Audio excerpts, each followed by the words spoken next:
Tampilannya Bapak dan Ibu.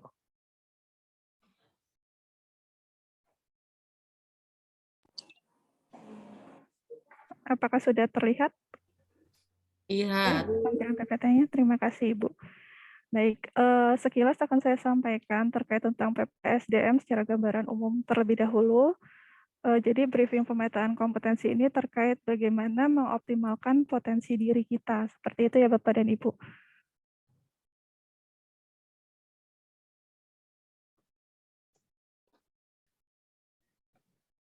Baik, secara struktur organisasi PPSDM untuk kegiatan penilaian kompetensi manajerial dan sosial kultural ada di bawah koordinator penilaian dan sertifikasi kompetensi SDM. Jadi di sini kami melaksanakan pemetaan kompetensi manajerial, pemetaan kompetensi teknis, juga sertifikasi, juga uji kompetensi untuk PFM di internal Badan POM maupun di luar daerah. Untuk layanan PPSDM sendiri ada 6 poin di sini bisa kita lihat terkait tentang pemetaan dan uji kompetensi, pelatihan klasikal dan non-klasikal, pembinaan pengawasan PFM, pendidikan formal, interactive learning melalui IDEAS dan Symphony, juga agent of change. Untuk IDEAS ini sangat berkorelasi sekali terkait tentang ketika kita sudah mendapatkan hasil pemetaan kompetensi gitu. Nanti akan dijelaskan lebih lanjut hubungan antara pemetaan kompetensi dengan IDEAS.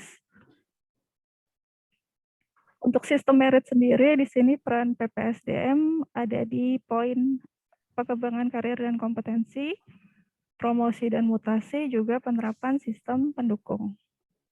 Baik, dasar hukumnya apa sih yang kita gunakan dalam pemetaan kompetensi ASN? Di sini bisa kita lihat itu mengacu pada Undang-Undang ASN Nomor 5 Tahun 2014 yang menegaskan di sini ya, ada aspek kompetensi, kualifikasi, dan persyaratan yang harus dimiliki oleh PNS, baik untuk pengembangan karir dan juga untuk pengangkatan dalam jabatan.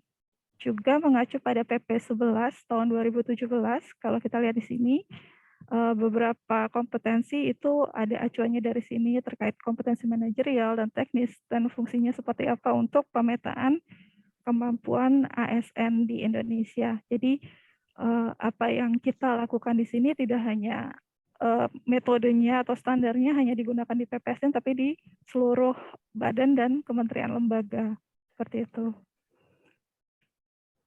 Baik, di sini ada beberapa peraturan yang mengacu terkait tentang pemetaan kompetensi manajerial dan teknis. Untuk kompetensi manajerial, mungkin Bapak dan Ibu bisa sebelum melakukan pemetaan membaca terlebih dahulu Permenpan 38 tahun 2017 karena ada kebutuhan kompetensi di level yang berbeda. Jadi ketika Bapak dan Ibu mungkin sebagai analis atau pelaksana, dia hanya di level 1 seperti itu. Ketika Bapak dan Ibu di JF pertama atau subkoordinator, dia mengacu ke level 2 seperti itu. Jadi tuntutan level-levelnya ada di Permenpan 38 tahun 2017. Untuk kompetensi teknis sendiri, acuannya bisa kita lihat di sini ya. Untuk standar kompetensi teknis jabatan fungsional PFM, itu ada di Perkab POM 18 tahun 2017, dan juga untuk yang tingkat keterampilan, itu ada di Perkab POM 15 tahun 2017. Baik, untuk paradigma penilaian individu terkait apa yang dilakukan itu tentang seleksi, pemetaan, dan penempatan ASN. Gitu. Jadi apa sih yang kami petakan untuk manajerial khususnya itu kita akan memetakan potensi pegawai. Apa sih yang dilihat? Yang dilihat adalah bagaimana kemampuan seseorang berpikir, bagaimana dia memanajemen emosinya, bagaimana dia bisa berelasi dengan orang lain seperti itu. Alat ukur yang digunakan adalah psikotes. Gitu. Untuk potensi sendiri ini bisa berubah, tapi sangat sedikit sekali bisa diubah seperti itu karena dia tertanam dari pengalaman atau pola asuh yang sudah bertahun-tahun yang membentuk karakter Bapak dan Ibu seperti saat ini. Seperti itu. Lalu pemetaan yang kedua yang kita lakukan adalah pemetaan kompetensi. Di sini ada kompetensi teknis, manajerial, dan sosial kultural. Dilakukannya melalui penilaian atau uji kompetensi intervensinya melalui pengembangan kompetensi. Jadi melalui pelatihan, coaching, mentoring, maupun belajar mandiri. Seperti itu ya Bapak dan Ibu. Lalu untuk evaluasinya sendiri itu tidak berhubungan langsung. Jadi ketika seseorang memiliki kompetensi yang optimal gitu, belum tentu ditunjukkan dengan kinerja yang optimal juga. Kenapa? Karena ada faktor dalam diri yang diukur dari potensi, dan juga ada faktor-faktor lingkungan yang mempengaruhi seseorang untuk berkinerja baik atau tidak, seperti itu. Jadi di sini ada garis, ada batasan yang menjelaskan bahwa ada perbedaan antara kinerja dengan kompetensi, seperti itu. Baik, apa yang akan kita lakukan mulai tanggal 20 April itu terkait tentang pemetaan kompetensi. Bapak dan Ibu bisa lihat di sebelah kiri ada 3 poin utama untuk seseorang bisa menjadi peserta atau yang diambil untuk pemetaan kompetensi. Itu dilakukan untuk yang sudah menduduki jabatan, lalu dilakukan bagi JF yang telah pindah unit atau bidang, lalu yang ketiga dilakukan dalam rangka memetakan gap kompetensi pegawai. Untuk target pemetaan kompetensi sendiri,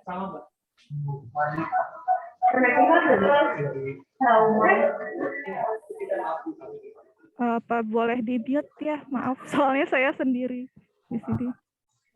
Mohon bantuannya Bapak dan Ibu mungkin yang masih bersuara.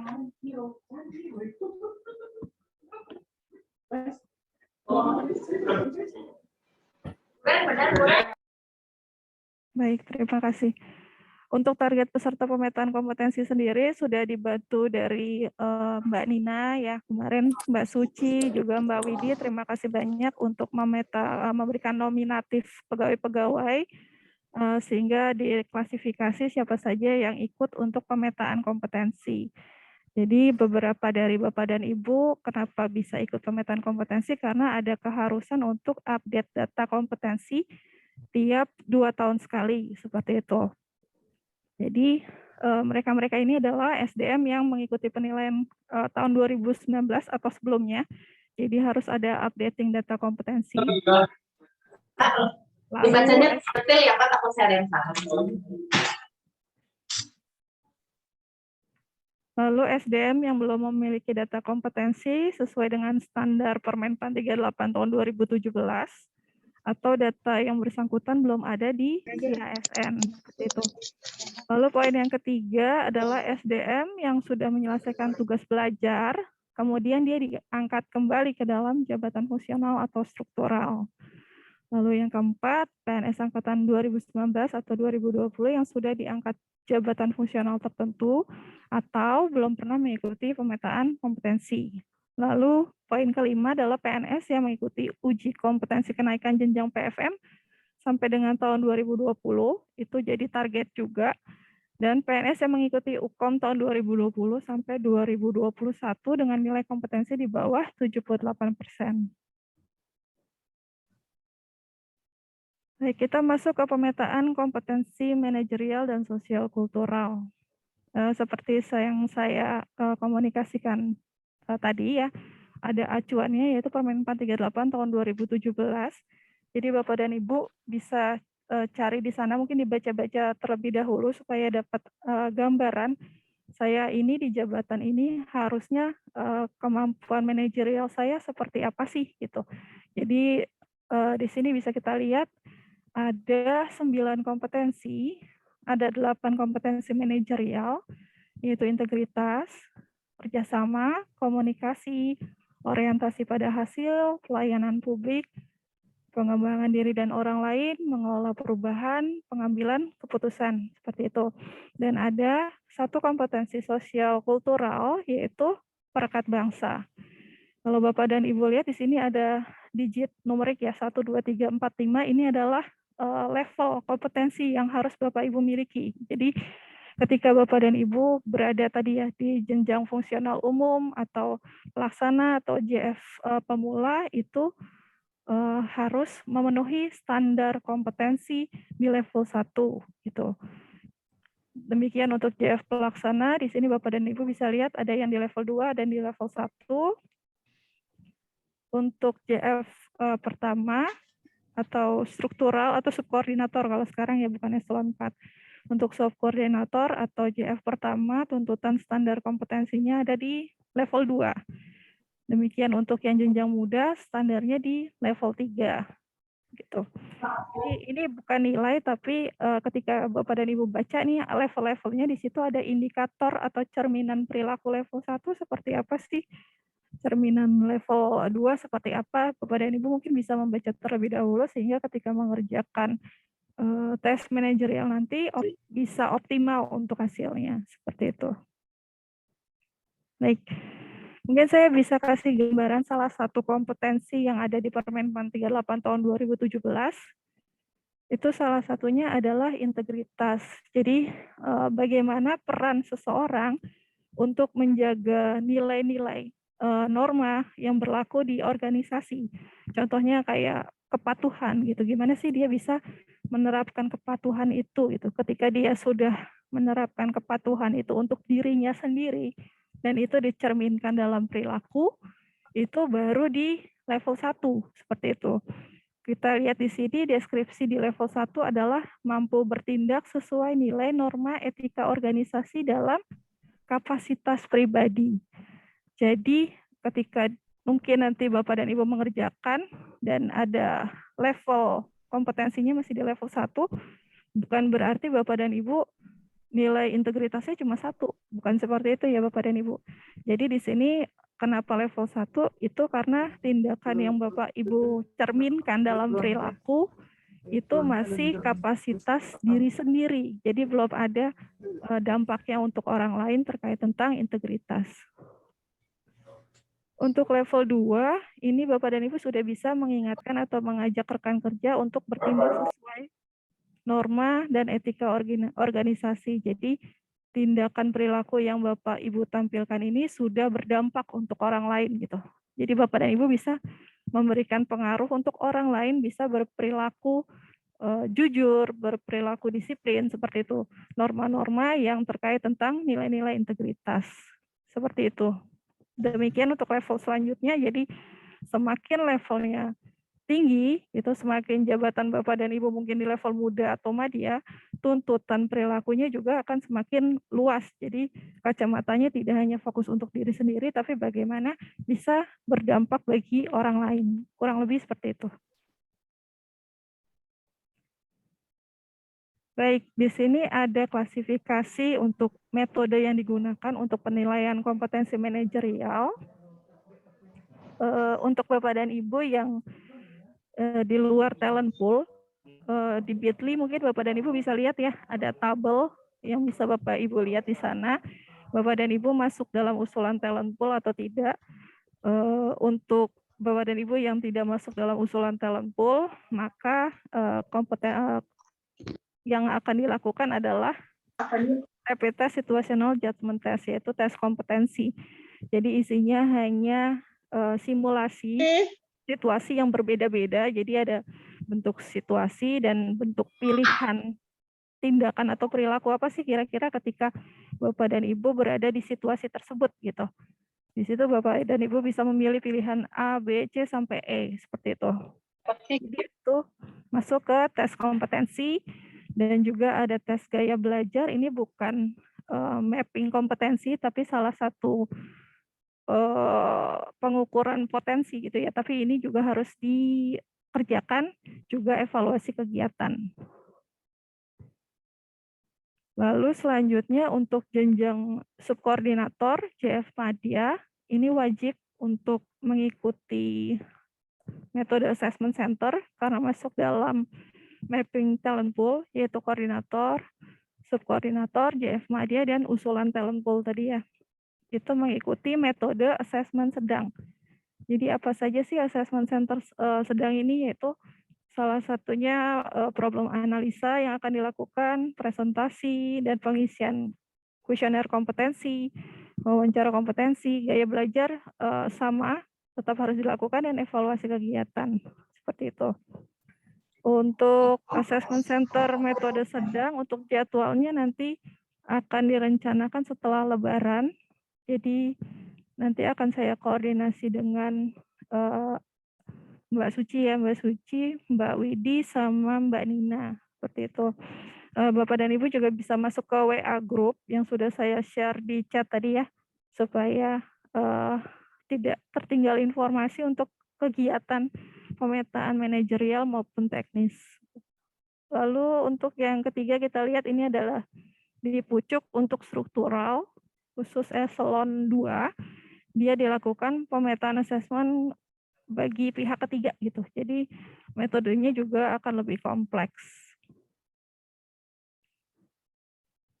Baik, berikut tools penilaian kompetensi manajerial dan sosial kultural. Yang pertama itu ada psikotes.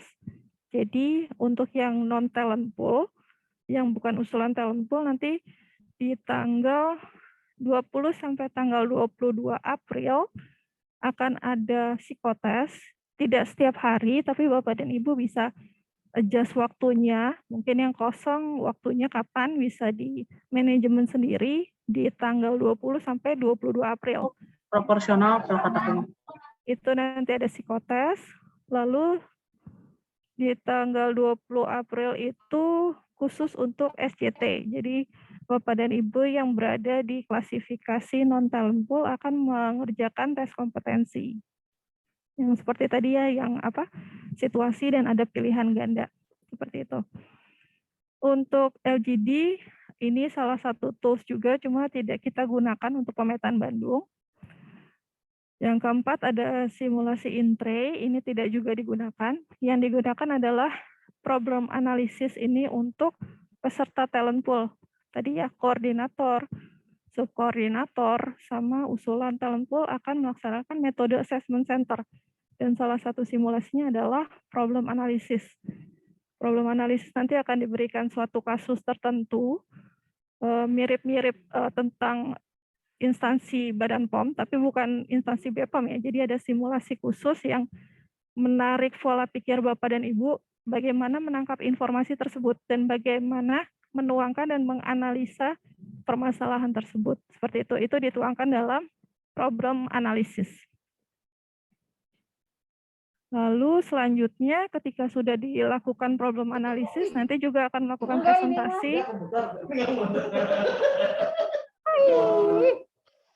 Akan dilakukan presentasi di hadapan asesor, lalu akan dilaksanakan juga kuesioner kompetensi. Ini adalah pengisian IKOM secara mandiri. Jadi yang untuk beberapa simulasi akan menggunakan Zoom, tapi ada juga beberapa simulasi yang bisa dikerjakan sendiri tanpa ada Zoom, seperti itu. Nanti akan dijelaskan lebih lanjut di WA grupnya. Baik, untuk usulan non-talent pool, di sini bisa saya kasih contoh ya, salah satu soal SJT atau tes kompetensi seperti apa sih? Tadi yang seperti saya komunikasikan di awal, Bapak dan Ibu akan ditempatkan pada situasi tertentu sebagai tokoh tertentu. Di situ ada dinamika masalah, bisa dibaca dan dipilih ketika Bapak dan Ibu berperan sebagai si A, apa sih yang dilakukan? Gitu. Pilihan opsinya ada A, B, C, D, dan E. Dan pilihan Bapak dan Ibu ini akan terakumulasi dalam bentuk numerik dan nanti akan diolah dalam sistem dan masuk langsung ke klasifikasi level. Yang seperti tadi ada level 1, 2, 3, 4, 5. Seperti itu.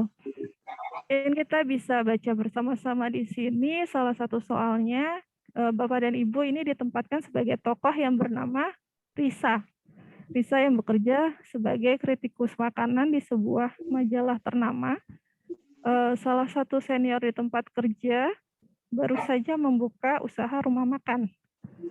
Lalu Bapak dan Ibu nih sebagai Risa dimintai tolong untuk mengulas rumah makan tersebut agar lebih banyak diketahui oleh banyak orang. Dua teman Bapak dan Ibu ini ingin coba makanan di restoran tersebut, tapi mengalami diare dan pusing tepat setelah makan di sana gitu. Risa yang memesan makanan yang berbeda dari dua temannya baik-baik saja dan rasa makanannya sudah sesuai dengan seleranya. Apa sih yang dilakukan Risa ketika menghadapi situasi tersebut? Jadi tempatkan posisi Bapak dan Ibu sebagai Risa yang melihat kejadian tersebut. Bapak dan Ibu makan makanan di sana dan baik-baik saja, tapi Bapak dan Ibu melihat ada teman Bapak dan Ibu juga makan di sana tapi mengalami diare gitu ya. Ketika Bapak dan Ibu ditempatkan sebagai seorang Risa, apa sih yang akan dilakukan terkait tentang tadi ya, dimintai tolong untuk mengulas bagaimana rumah makan tersebut gitu. Di situ Bapak dan Ibu silahkan memilih pilihan A, B, C, D, dan E. Seperti itu. Mungkin sampai di sini ada yang ingin ditanyakan Bapak dan Ibu untuk contoh tes kompetensinya.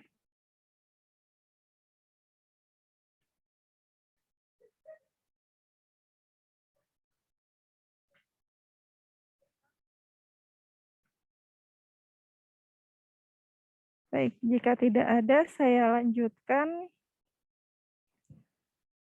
Untuk situational judgment test yang akan dilakukan untuk peserta non-talent pool, ini soal akan mengarahkan pada kebiasaan perilaku peserta sesuai kompetensi yang dinilai. Ini ada beberapa tips bagi Bapak dan Ibu bagaimana untuk mengerjakannya. Yang pertama, silakan dipilih pilihan tindakan yang paling tepat menurut Bapak dan Ibu yang terbaik untuk semua pihak. Jadi tidak hanya terbaik untuk diri sendiri atau tidak hanya dampaknya baik untuk diri sendiri, tapi juga untuk orang lain, seperti itu. Yang kedua, silakan mengedepankan prinsip tepat, efektif, dan efisien. Yang ketiga, jangan terburu-buru dalam mengerjakan, tapi juga butuh fokus yang tinggi dan tidak multitasking. Jadi mungkin ketika mengerjakan Bapak dan Ibu dimohon tidak mengerjakan hal yang lain, karena ketika multitasking itu hanya mengalihkan fokus Bapak dan Ibu dari satu objek ke objek yang lain gitu. Jadi manusia hanya diciptakan untuk fokus kepada satu hal gitu. Ketika dua pasti dia bisa mengerjakan mungkin tapi tidak optimal seperti itu. Jadi diharapkan tidak mengerjakan pekerjaan lain seperti itu. Tidak perlu buru-buru dalam mengerjakan, tapi mohon dipertimbangkan karena nanti ada waktu yang terhitung mundur. Itu jadi mohon di manajemen waktunya ketika mengerjakan tes kompetensi. Untuk SJT sendiri ini latar belakang permasalahannya berisi perannya Bapak dan Ibu dalam permasalahan yang dihadapi. Biasanya dalam bentuk tadi ya, kalimatnya tidak begitu panjang. Silakan dipilih untuk opsi pilihannya A sampai E, seperti itu. Dan mohon diisi semua, karena beberapa soal itu akan terklasifikasi dalam satu kompetensi. Gitu.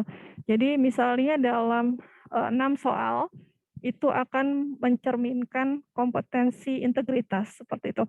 Ketika Bapak dan Ibu hanya mengerjakan 3 soal, dan 3 soalnya kosong, itu akan mempengaruhi capaian levelnya Bapak dan Ibu.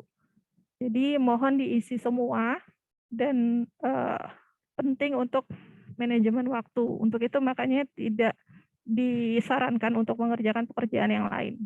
Seperti itu. Baik, yang kedua ini adalah simulasi problem analisis. Ini dikerjakan bagi peserta talent pool. Jadi yang usulan talent pool, Bapak dan Ibu koordinator, Bapak dan Ibu subkoordinator, sama Bapak dan Ibu yang berada di JF Madya, ini akan mengerjakan problem analisis. Untuk jadwal tadi ya, akan dilaksanakan dan akan direncanakan setelah Lebaran.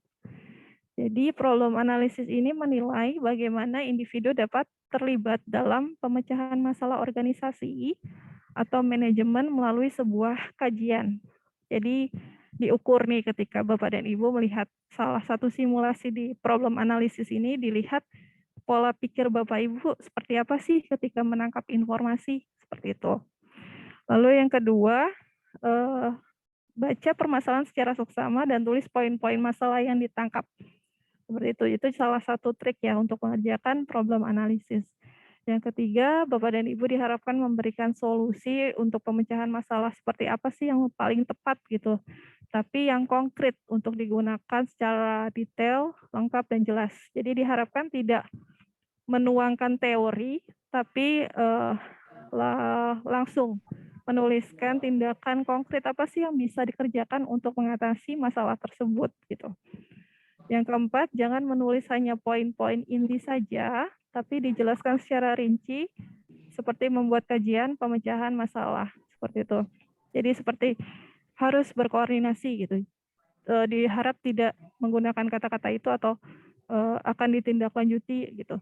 Jadi harus rinci akan ditindaklanjuti, apa yang akan ditindaklanjuti, ketika berkoordinasi, kepada siapa akan berkoordinasi, dan terkait tentang hal apa perlu berkoordinasi dengan mereka. Seperti itu. Jadi problem analisis di sini berisi informasi organisasi yang di dalamnya banyak sekali dinamika. Sebenarnya ini adalah intervensi untuk memicu pola pikir Bapak dan Ibu untuk menampilkan perilaku manajerial tadi ya. Jadi ada beberapa permasalahan masalah yang biasa dihadapi suatu organisasi. Seperti itu. Baik. Untuk hasil penilaian kompetensi manajerial.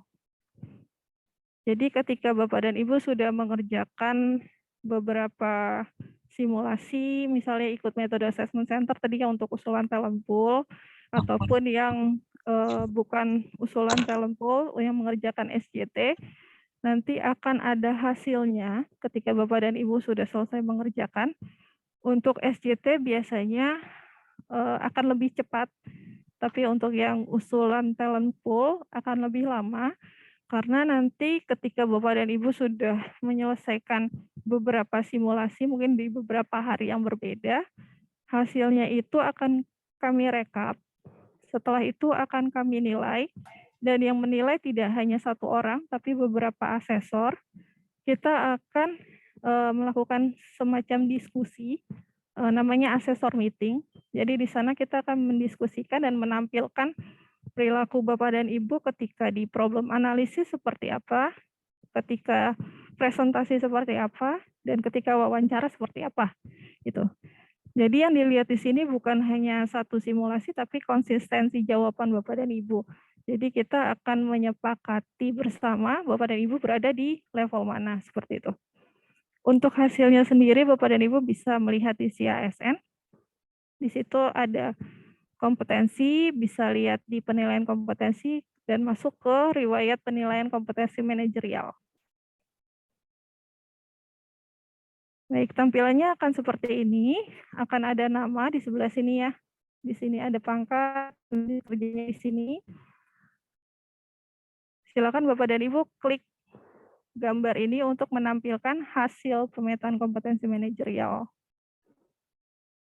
Nah, ketika diklik akan muncul beberapa kompetensi sesuai Permenpan 38 tahun 2017.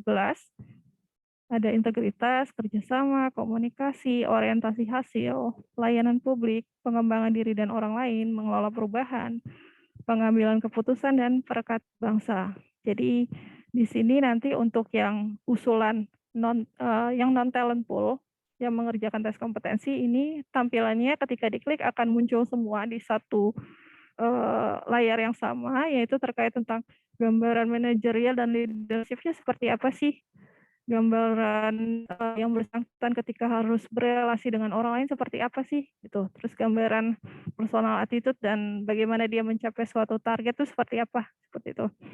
Lalu dibunyikan juga kompetensi unggulnya di mana, dan kompetensi yang perlu pengembangan itu ada di mana. Dan pengembangannya sendiri nanti akan dituliskan saran untuk unit kepada yang bersangkutan itu apa, saran untuk atasan langsung seperti apa, dan saran untuk yang bisa diimplementasikan untuk diri kita sendiri seperti apa. Kurang lebih seperti itu. Baik, ini tampilan untuk peserta yang mengikuti metode assessment center untuk usulan talent pool, untuk Bapak Ibu koordinator, subkoordinator, sama JF Madya. Jadi tampilannya agak berbeda. Jadi ketika kami sudah melakukan diskusi tadi ya, penetapan level, nanti asesor yang mewawancarai Bapak dan Ibu akan membuat laporan seperti itu. Jadi penghitungan atau penghitungan levelnya tidak by system. Jadi asesor-asesor yang menilai, ketika sudah ada, nanti mungkin PIC-nya akan menginformasikan ke analis kepegawaiannya untuk dilihat bahwa hasilnya sudah bisa tampil di CASN. Jadi Bapak dan Ibu bisa buka CASN, penilaian kompetensi, dan klik riwayat kompetensi. Nanti di sini ada lihat PDF, Bapak dan Ibu bisa klik, dan itu akan muncul laporan hasil pemetaan kompetensi Bapak dan Ibu. Seperti itu. Baik, ketika sudah ada, Bapak dan Ibu bisa membaca sendiri dan tindak lanjutnya seperti apa sih ketika saya sudah baca gitu. Jadi ada beberapa orang ketika sudah ada laporan sudah bisa dipahami sendiri gitu. Tapi ada juga beberapa yang kurang memahami apa yang dituangkan dalam tulisan. Jadi Bapak dan Ibu bisa mengajukan untuk feedback. Jadi kami akan datang ke unit Bapak dan Ibu baik secara luring maupun daring untuk melakukan feedback.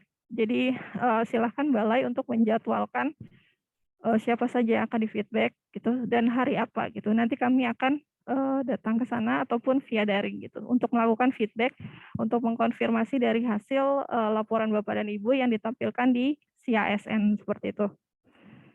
Lalu selain feedback, tindak lanjut hasil penilaian kompetensi manajerial ini juga untuk pengembangan kompetensi Bapak dan Ibu ya. Jadi Bapak dan Ibu ketika mungkin capaian levelnya misalnya Bapak dan Ibu ada di level muda seperti itu. Baik. Ketika saya di level muda berarti tuntutan saya di level 3 seperti itu. Tapi ternyata misalnya integritas saya ternyata baru di level 2 gitu. Kan jadi beda ya. Jadi capaian saya baru di 2 sementara standarnya saya harusnya di 3 gitu. Di sini saya ada gap satu level gitu, ketinggalan 1 level. Jadi untuk menutup gap ini Bapak dan Ibu bisa mendapatkan pengetahuan tadi lewat IDEAS gitu. Jadi Bapak dan Ibu bisa mengikuti pelatihan-pelatihan yang disediakan oleh PPSDM. Oke, berikut beberapa pelatihan manajerial yang bisa Bapak dan Ibu ikuti. Seperti ini ya, ketika mungkin ketinggalan 1 level yang harusnya di level 3 misalnya, tapi baru capaiannya masih di level 2. Bapak dan Ibu bisa membuka IDEAS, terus bisa juga memasukkan modul-modul pelatihannya, integritas misalnya, saya ingin belajar terkait tentang memimpin dengan integritas, misalnya pelatihan seperti itu, silakan diimplementasikan untuk pengembangan kompetensi secara mandiri. Baik, untuk akses IDEAS sendiri mungkin Bapak dan Ibu sudah pernah buka. Saya akan menyampaikan sedikit, Bapak dan Ibu bisa buka IDEAS di linknya https di ppsdm.pom.go.id/IDEAS. Silakan memasukkan username dan password, lalu login. Lalu di sini Bapak dan Ibu bisa klik telusuri pelatihan untuk melihat pelatihan apa sih yang Bapak Ibu butuhkan seperti itu. Pelatihannya seperti tadi ya Bapak dan Ibu yang saya sampaikan, beberapa pelatihan yang bisa Bapak Ibu akses untuk meningkatkan kompetensi manajerial. Berikut pelatihan-pelatihannya ada nomor 1 sampai 26. Baik, ketika sudah ditelusuri pelatihan diklik, nanti akan muncul pelatihan seperti ini, misalnya Bapak dan Ibu ingin mencari data, pelatihannya apa, bisa dituliskan misalnya integritas seperti itu. Lalu klik cari data, nanti akan muncul list-list pelatihan yang bisa Bapak Ibu ikuti. Baik, lanjut ke ujian kompetensi manajerial. Untuk Bapak dan Ibu peserta non-talent pool, yang di luar usulan talent pool, maksud saya di luar koordinator, koor, sama JF Madya, nanti di tanggal 20 akan melaksanakan penilaian kompetensi melalui aplikasi Pena Temanku. Seperti ini ya Bapak dan Ibu, yang di sebelah kiri tampilannya seperti ini, dan juga akan melaksanakan tes psikotes. Jadi kedua hal ini akan dilaksanakan secara online. Untuk Pena Temanku nanti akan didampingi melalui Zoom. Jika ada kendala, silakan disampaikan di Zoom. Nanti juga pengerjaannya selama proses akan kami observasi di Zoom, seperti itu. Untuk psikotes, seperti tadi bisa di manajemen sendiri waktunya, tidak perlu ada Zoom. Jadi Bapak dan Ibu bisa mengerjakannya secara mandiri. Baik, kita masuk ke petunjuk A terkait tentang penilaian kompetensi. Bapak dan Ibu belum bisa akses untuk hari ini, kemungkinan bisa aksesnya H-1. Jadi sekitar tanggal 19, nanti saya akan infokan, silahkan diuji coba apakah sudah bisa masuk dengan username dan passwordnya atau ada kendala bisa disampaikan di WA Group. Jadi untuk link aplikasinya ada di ppsdmpom.go.id/pena-temanku. Baik, di sini bisa masuk juga lewat di GIMS ya Bapak dan Ibu. Bisa diklik manajerial dan sosial kultural. Lalu di sini bisa dituliskan username-nya, nanti akan kami sampaikan untuk username dan password. Setelah bisa diinput, bisa diklik login. Nanti akan muncul nama Bapak dan Ibu di sebelah kiri. Jadi pastikan sebelum mengerjakan, nama Bapak dan Ibu adalah benar di sana ya. Tertera benar itu adalah nama Bapak dan Ibu. Lalu silakan diklik. Di sini ada tulisan ya, Ukom in Passing PFM misalnya seperti itu. Nanti mungkin di sini pemetaan kompetensi Balai Besar POM Bandung dan Loka misalnya seperti itu, silakan diklik tulisan tersebut untuk memulai atau melihat tampilan ujian apa saja sih yang akan dilakukan itu. Baik, di sini salah satu contoh tampilannya mungkin untuk peserta talent pool ada problem analisis, ada kuesioner kompetensi. Intre tidak ada ya. Jadi nanti ada problem analisis, ada presentasi, dan ada kuesioner kompetensi. Jadi untuk peserta talent pool, Bapak Ibu koordinator, subkoordinator, dan Bapak dan Ibu di JF Madya, nanti tampilannya akan seperti ini. Ada problem analisa, lalu ada presentasi, nanti ada pembuatan PowerPoint. Seperti itu, nanti akan dipresentasikan ketika PowerPoint sudah dikerjakan. Lalu ada kuesioner kompetensi. Baik, untuk Bapak dan Ibu di luar usulan talent pool, nanti apa sih yang akan dikerjakan kalau yang di luar usulan talent pool? Nanti yang tanggal 20 ini yang akan dikerjakan itu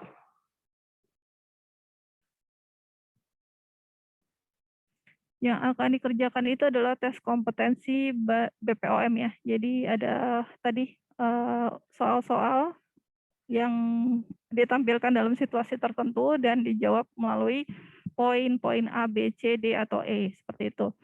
Itu namanya tes kompetensi. Nanti juga ada evaluasi dan juga ada gaya belajar tadi untuk pengisian tanggal 20 April. Baik, ini salah satu contohnya, misalnya kita masuk ke tes kompetensi, seperti itu tampilannya akan sama seperti ini, hanya judul tesnya saja yang berbeda. Dan Ibu bisa masuk melalui diklik di sini mencoba kuis sekarang. Meskipun tulisannya mencoba, bukan berarti ini uji coba ya Bapak dan Ibu. Jadi ketika sudah mengklik mencoba kuis sekarang, berarti Bapak dan Ibu sudah siap untuk mengerjakan tes tersebut gitu. Jadi silakan diklik, Bapak dan Ibu bisa lihat di sini nanti ada batas waktunya, kira-kira 1 jam 15 menit, misalnya seperti itu. Untuk SJT kurang lebih 1 jam lebih untuk mengerjakan. Di sini Bapak dan Ibu bisa lihat percobaan yang diperbolehkan hanya 1 kali. Jadi ketika sudah mencoba kuis sekarang, diharapkan langsung dikerjakan karena tidak ada tampilan kuis berikutnya gitu, karena hanya disediakan untuk 1 kali pengerjaan, seperti itu. Baik, untuk soal-soalnya nanti akan ada tampilan di sini, soal cerita kasusnya seperti apa, lalu ada pilihan jawaban A, B, C, dan E. Di sini ada quiz navigation, ini maksudnya di sini adalah tampilan soal-soalnya gitu. Kalau untuk tes kompetensi kurang lebih 50-an lebih soal.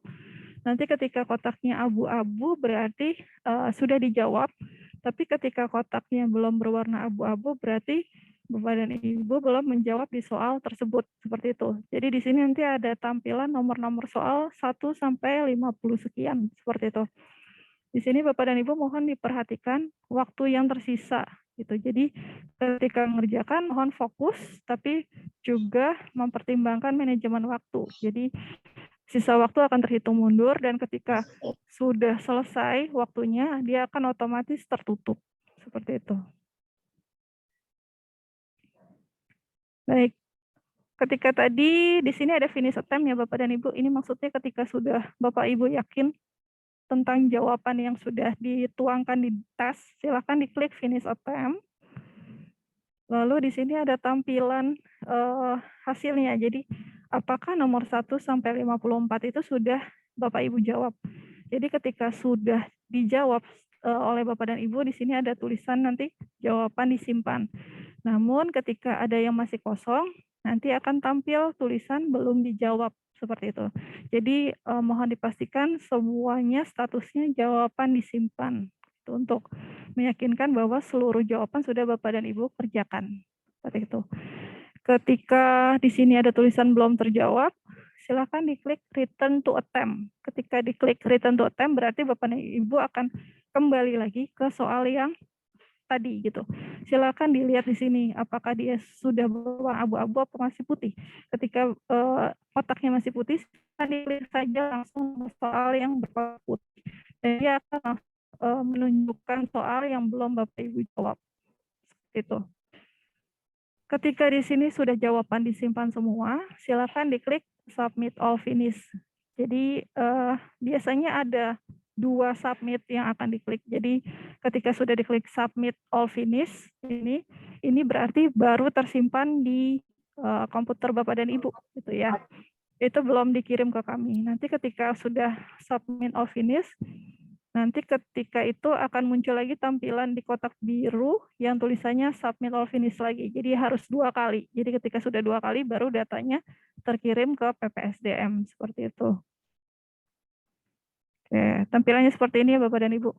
Ketika sudah dijawab dia akan berwarna abu-abu, namun ketika jawaban belum dijawab dia masih kotaknya putih semua gitu. Ini nomor-nomor soal, jadi Bapak dan Ibu tidak perlu di next di paling bawah, tapi bisa diklik langsung. Bapak dan Ibu mau ke nomor berapa sih? Misalnya Bapak dan Ibu masih di nomor 2 dan ingin mengerjakan ke nomor 5, silakan diklik ke kotak 5, seperti itu. Baik, ketika tadi sudah submit all finish, 2 kali diklik, nanti akan tampilannya seperti ini, finish. Jadi pekerjaan Bapak dan Ibu berarti sudah terkirim ke PPSDM, sudah masuk ke server kami. Silakan Bapak dan Ibu klik kembali back to the course untuk kembali ke list tes yang akan dilanjutkan kemudian gitu. Tadi kan misalnya baru mengerjakan tes kompetensi, ketika back to the course akan masuk ke list tadi ya, ada evaluasi atau mungkin gaya belajar yang belum dikerjakan, silakan lakukan hal yang sama seperti tadi. Jadi diklik list tesnya, kemudian ketika sudah masuk ke tesnya silakan dijawab, ketika sudah selesai silakan diklik submit all finish, seperti itu. Selama pengerjaan di tanggal 20 nanti akan didampingi lewat Zoom. Jadi ketika ada kendala silakan disampaikan di Zoom. Baik, selanjutnya ini adalah platform kedua yaitu pengerjaan psikotes. Kalau tadi adalah pengerjaan tes kompetensi melalui SJT atau problem analisa dan kuesioner kompetensi, di sini kita masuk ke psikotes gitu. Ini bukan penilaian kompetensi, ini adalah penilaian potensi diri. Jadi bagaimana sih karakter Bapak dan Ibu gitu. Bagaimana sih motif di dalam Bapak dan Ibu ketika melaksanakan suatu pekerjaan, misalnya seperti itu. Seperti tadi yang saya jelaskan ya, untuk psikotes sendiri adalah cerminan dalam diri individu yang terbentuk dari sejak lama gitu, dari pola asuh orang tua, dari lingkungan pertemanan atau persahabatan atau lingkungan pekerjaan yang membentuk karakter Bapak dan Ibu sampai saat ini, seperti itu. Ini adalah masuknya ke ranah psikotes. Jadi sangat berbeda dengan kompetensi karena kompetensi itu adalah cerminan tindakan yang bisa kita lihat gitu. Bagaimana dia melaksanakan suatu output yang kita nilai bukan output-nya, tapi proses dia mengerjakan output tersebut. Kurang lebih seperti itu. Baik, untuk psikotes sendiri bisa masuk ke Digi AMS, kita bisa klik ke psikotes untuk masuk ke aplikasinya. Di sini Bapak dan Ibu nanti juga akan saya sampaikan untuk usernya sama passwordnya untuk masuk atau login ke aplikasi psikotes. Ketika sudah login akan muncul tampilan seperti ini ya Bapak dan Ibu. Jadi untuk email ini default, jadi nggak usah diganti-ganti. Jadi biarkan seperti itu, diabaikan saja. Silakan diisi nama lengkap Bapak dan Ibu, silakan mengunggah foto Bapak dan Ibu sebelum mengerjakan, dan beberapa isian di sini silakan diselesaikan terlebih dahulu sebelum kita masuk ke tes psikotesnya. Seperti itu. Ketika sudah selesai, silakan diklik simpan, gitu ya Bapak dan Ibu. Ketika sudah diklik simpan, akan muncul tampilan seperti ini. Silakan dibaca tentang tesnya ini untuk apa. Di sini sebelum kita masuk ke detail tesnya, silakan dibaca untuk petunjuk singkat tesnya seperti apa. Baik. Untuk masuk ke tes bisa diklik lihat detail psikotes. Ketika kita klik lihat detail psikotes, maka dia akan mengeluarkan tampilan seperti ini. Jadi ini adalah beberapa tes yang bisa Bapak dan Ibu kerjakan untuk tes psikotes, yaitu terkait tentang IQ, logika berpikir, dan sikap kerja, seperti itu. Bapak dan Ibu bisa dimulai secara berurut, jadi dimulai dari tes IQ terlebih dahulu. Di sini bisa kita lihat ada waktu pengerjaannya untuk IQ 20 menit yang dibutuhkan untuk dikerjakan. Jadi mohon selama 20 menit fokus untuk mengerjakan karena seperti tadi ya ada waktu yang terhitung mundur seperti itu. Ketika sudah selesai maka dia akan tertutup secara otomatis seperti itu. Silakan diklik mulai tes untuk mengerjakan tes IQ. Di sini kalau kita lihat ada beberapa menit, 20 menit, 25 menit, 20 menit itu ya. Jadi waktu yang dibutuhkan untuk psikotes kurang lebih 1 jam 5 menit seperti itu. Bapak dan Ibu tidak perlu secara berurut mengerjakan IQ, logika berpikir, dan sikap kerja. Misalnya Bapak dan Ibu baru bisa mengerjakan IQ, misalnya seperti itu, silakan rehat sejenak jika memang sudah lelah. Silakan dilanjutkan kembali untuk logika berpikir ketika sudah siap mengerjakan gitu. Untuk rentang waktunya saya sudah memberikan tanggalnya sejak tanggal 20 April sampai 22 April. Ya, Bapak dan Ibu untuk mengerjakan psikotes. Jika ingin mengerjakan di luar waktu kerja juga saya perkenankan mungkin ketika sudah dirubah mungkin lebih nyaman mengerjakan di rumah, silakan dikerjakan di rumah. Seperti itu. Baik, untuk uji kompetensi teknis mungkin akan dijelaskan oleh Nisa. Mungkin sebelumnya Bapak dan Ibu ada yang ingin ditanyakan sebelum kita masuk ke uji kompetensi teknis?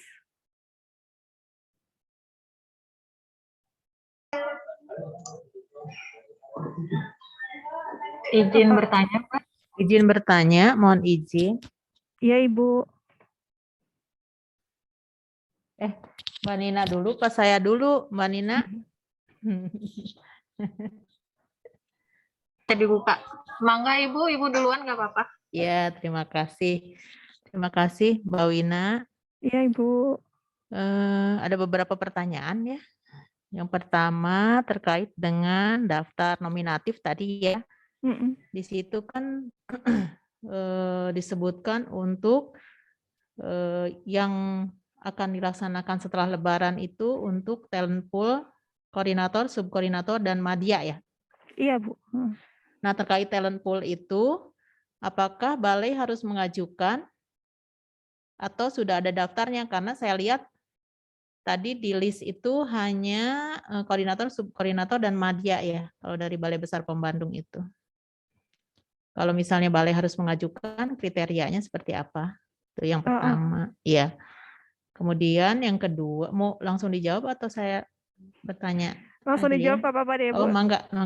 Jadi kemarin sudah dikoordinasikan dengan Mbak Nina untuk Balai Besar POM Bandung ya. Jadi sudah ada usulan talent pool-nya siapa. Lalu kriterianya memang untuk koordinator, subkoordinator, dan JF Madya memang wajib untuk mengikuti. Seperti itu, Ibu. Untuk list namanya bisa di Bitly tadi ya Bu ya, yang sudah saya share di chat. Yang Saya untuk talent pool-nya, Mbak. ya di Karena sheet kedua. iya, ya saya lihat itu, tapi itu listnya koordinator, subkoordinator, dan media kalau di situ. Jadi untuk yang betul-betul talent pool-nya itu kami Belum ada belum ya, Bu? berkoordinasi ya. Oh Itu ya. kriterianya seperti apa, Mbak? Kriterianya sudah disampaikan kemarin juga ya, Bu ya. Jadi kinerjanya sendiri untuk SKP-nya bernilai baik seperti itu. Untuk hasil tes kompetensinya di tahun sebelumnya, saya sudah memberikan referensinya itu persentasenya di atas 78%. Seperti itu, Ibu. Hanya itu Untuk ya? Hanya sama itu? masa kerjanya 3 tahun. Hanya itu ya? Iya, Ibu. Oh iya.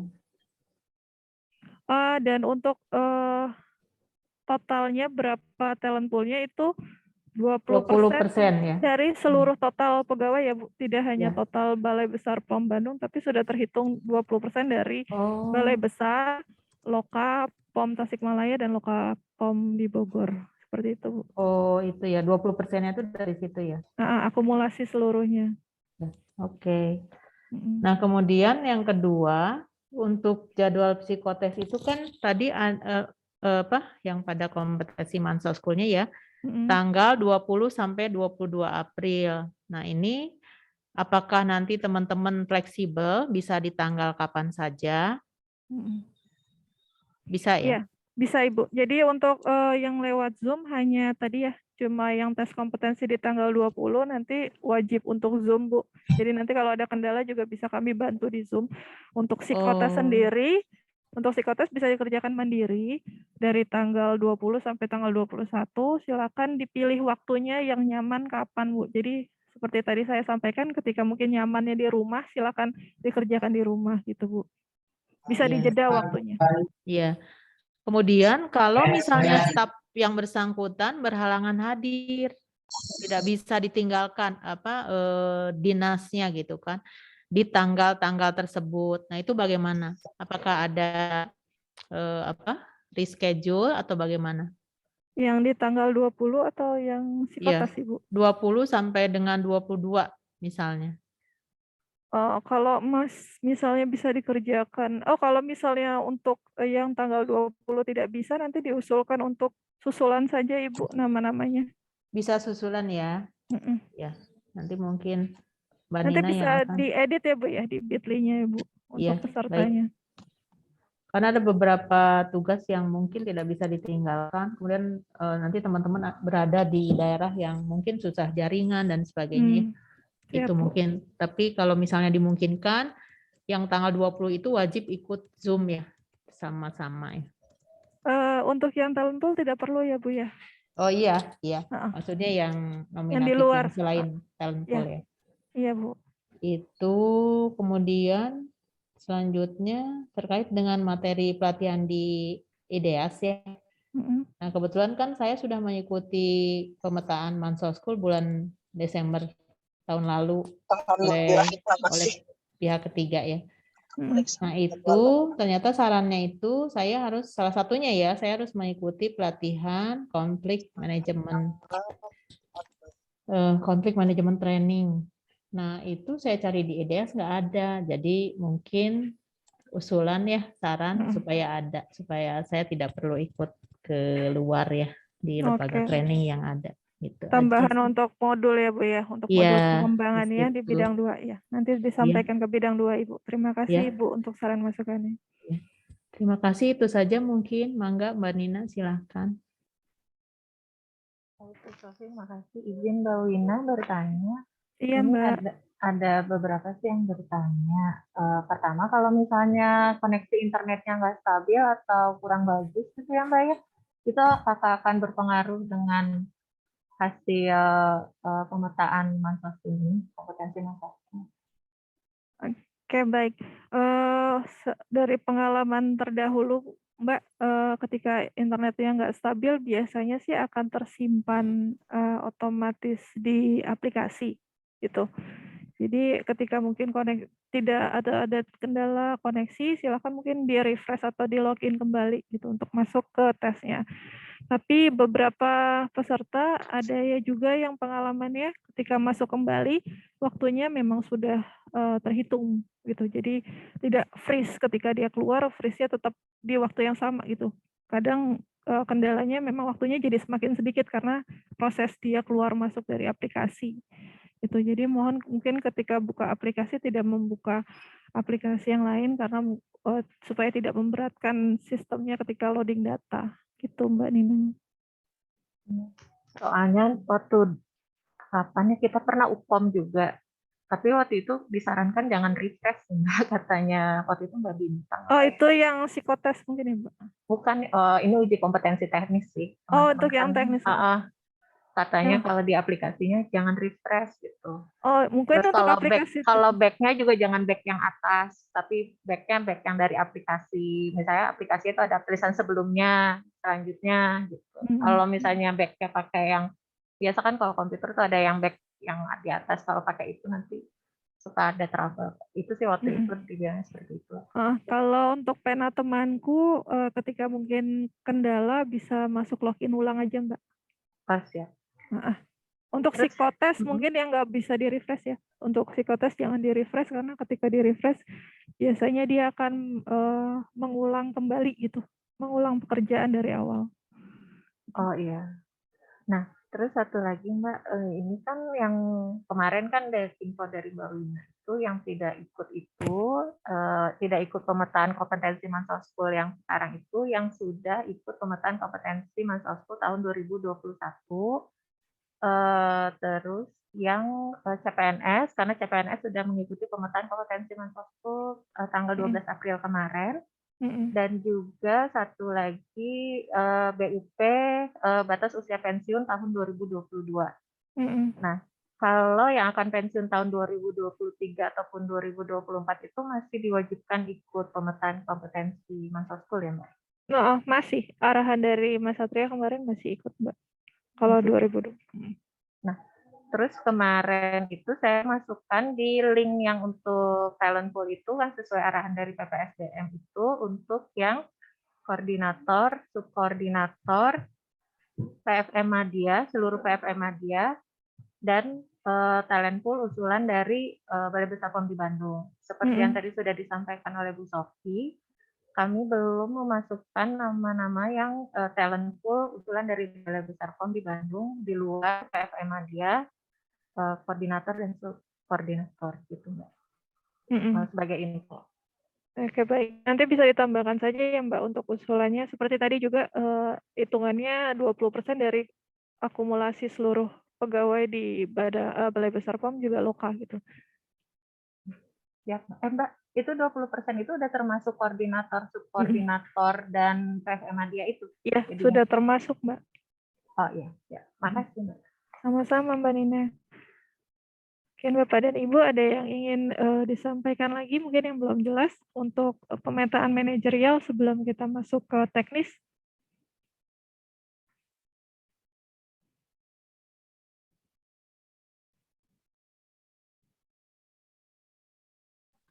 Mbak Wina, mau tanya, kalau tanggal Iya, 20 itu mulainya jam berapa ya?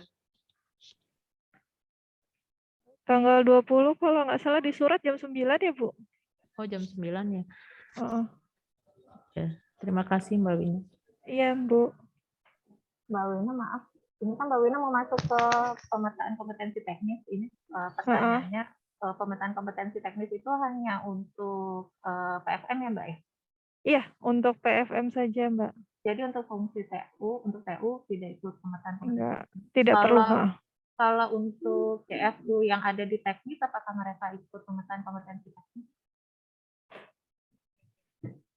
Jabatan fungsional umum tidak perlu ikut kompetensi teknis, Mbak. Hanya yang PFM saja. Yang sudah diangkat sebagai PFM saja. Iya. Berlaku yang seperti tadi, yang BUP 2022 saja tidak ikut atau bagaimana? Itu biasanya diklasifikasiin langsung sama Nisa sih Mbak, sama yang teknis. Mungkin bisa dilihat di kolom sebelahnya ya Mbak, ada teknis. Nanti di situ dilihat yang ikut siapa, yang tidak ikut siapa. Makasih Mbak. Sama-sama, Mbak. Oke, untuk kompetensi teknis mungkin Nisa sudah hadir ya, Mbak Nisa ya? Suara saya terdengar. Ya, sudah terdengar. Baik, Bapak dan Ibu, kita lanjut ke pemaparan materi untuk uji kompetensi teknis. Silakan, Mbak Nisa. Terima kasih Mbak Wina. Assalamualaikum warahmatullahi wabarakatuh. Salam kenal Bapak Ibu, saya Nisa dari tim sertifikasi dan kompetensi teknis. Saya akan melanjutkan paparan terkait pemetaan kompetensi teknis.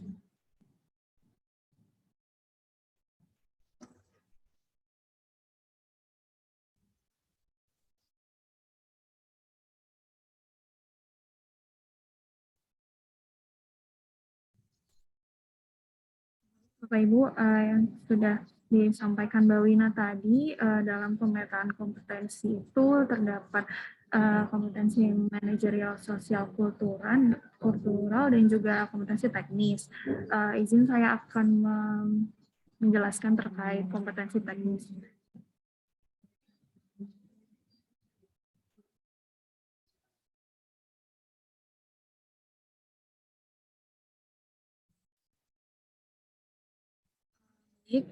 Penyusunan standar kompetensi teknis PFM itu sudah ada dan sudah ditetapkan Perkab BPOM dari tahun 2018. Ada tentang JF keterampilan, kompetensi JF PFM, dan keahlian. Kemudian tahun 2019 sudah diterbitkan juga persetujuan Kamus Kompetensi Teknis urusan pemerintah bidang pengawas farmasi dan makanan. Dan tahun 2020 juga sudah ditetapkan Kamus Kompetensi Bidang Pengawas Farmasi dan Makanan. Dan Standar Kompetensi Jabatan Suburusan Pemerintah Bidang Pengawasan Farmasi dan Makanan. Karena akhir 2020 ada perubahan, 2021 ada perubahan SOTK, jadi saat ini kami sedang merevisi Perkab BPOM yang 2018 dan 2020 ini sedang kami proses revisi untuk disesuaikan dengan kondisi yang terkini. Untuk sementara kita masih mengacu pada Perkab BPOM 18 tahun 2017. Di dalam standar kompetensi teknis, ini ada kompetensi umum dan kompetensi inti. Kompetensi umum itu adalah kemampuan dan karakteristik yang wajib dimiliki Bapak Ibu PFM berupa pengetahuan, keterampilan, dan sikap kerja yang diperlukan dalam kompetensi inti adalah kemampuan yang wajib dimiliki jabatan fungsional PFM yang merupakan inti dari masing-masing fungsi pelaksanaan. Unit kompetensi inti yang tadi, ya inti itu ada berbagai fungsi. Nah, untuk di balai dan di loka ini ada fungsi penyidikan, pemeriksaan, pengujian, dan penyuluhan yang harus dikuasai oleh Bapak Ibu PFM, baik ahli atau terampil. Dan ada unit kompetensi umum, yaitu untuk ahli dan terampil sama, harus menguasai ada 5 unit kompetensi. Nanti silakan Bapak Ibu bisa dibaca lagi paparannya ini. Acuannya ini Bapak Ibu nanti untuk ujian pemetaan kompetensi dan uji kompetensi, acuan yang dipakai itu ya standar kompetensi jabatan PFM tahun nomor 18 tahun 2017, di mana terdapat judul unit, deskripsi unit, elemen kompetensi, kriteria unjuk kerja atau KUK, batasan variabel, dan panduan penilaian. Ini Bapak Ibu bisa melihat dan di satu unit kompetensi itu ada judul unit, deskripsi unit, elemen kompetensi, dan KUK, batasan variabel. Biasanya Bapak Ibu bisa melihat apa saja sih yang nanti diuji di unit kompetensi A misalkan. Itu Bapak Ibu bisa melihat di konteks variabelnya. Nanti sekitar di situ pertanyaannya. Metode penilaian kompetensi untuk teknis ada metode langsung dan metode tidak langsung. Kita memakai metode tidak langsung, yaitu dengan melihat dan wawancara terkait dokumen portofolio yang Bapak Ibu sudah kerjakan dan sudah Bapak Ibu upload. Nah, untuk dinyatakan kompeten harus lulus uji kompetensi dengan nilai 75 pada kompetensi umum dan minimal 70 pada kompetensi inti sesuai pada fungsi Bapak Ibu. Tadi sudah disampaikan. Hasil penilaian kompetensi teknis saat ini masih sedang berproses untuk di-linkkan ke CSN-nya Bapak Ibu. Jadi apabila Bapak Ibu ingin mengetahui hasil pemetaan kompetensi tahun lalu, 2 tahun yang lalu, ini Bapak Ibu bisa meminta ke kami dengan cara mengisi formulir di bit.ly/profil teknis. Silakan Bapak Ibu isi alamatnya Gmail, bukan yang email BPOM. Nanti setelah Bapak Ibu mengisi form ini, nanti kita akan emailkan hasil pemetaan kompetensi Bapak Ibu yang sebelumnya.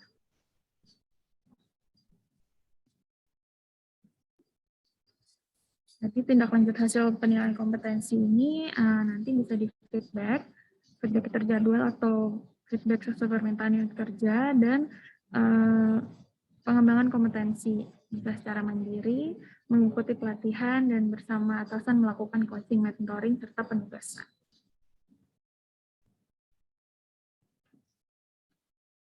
Sekian untuk paparan awal untuk pemetaan kompetensi teknis. Saat ini saya akan melanjutkan untuk menggunakan aplikasi untuk uji kompetensi.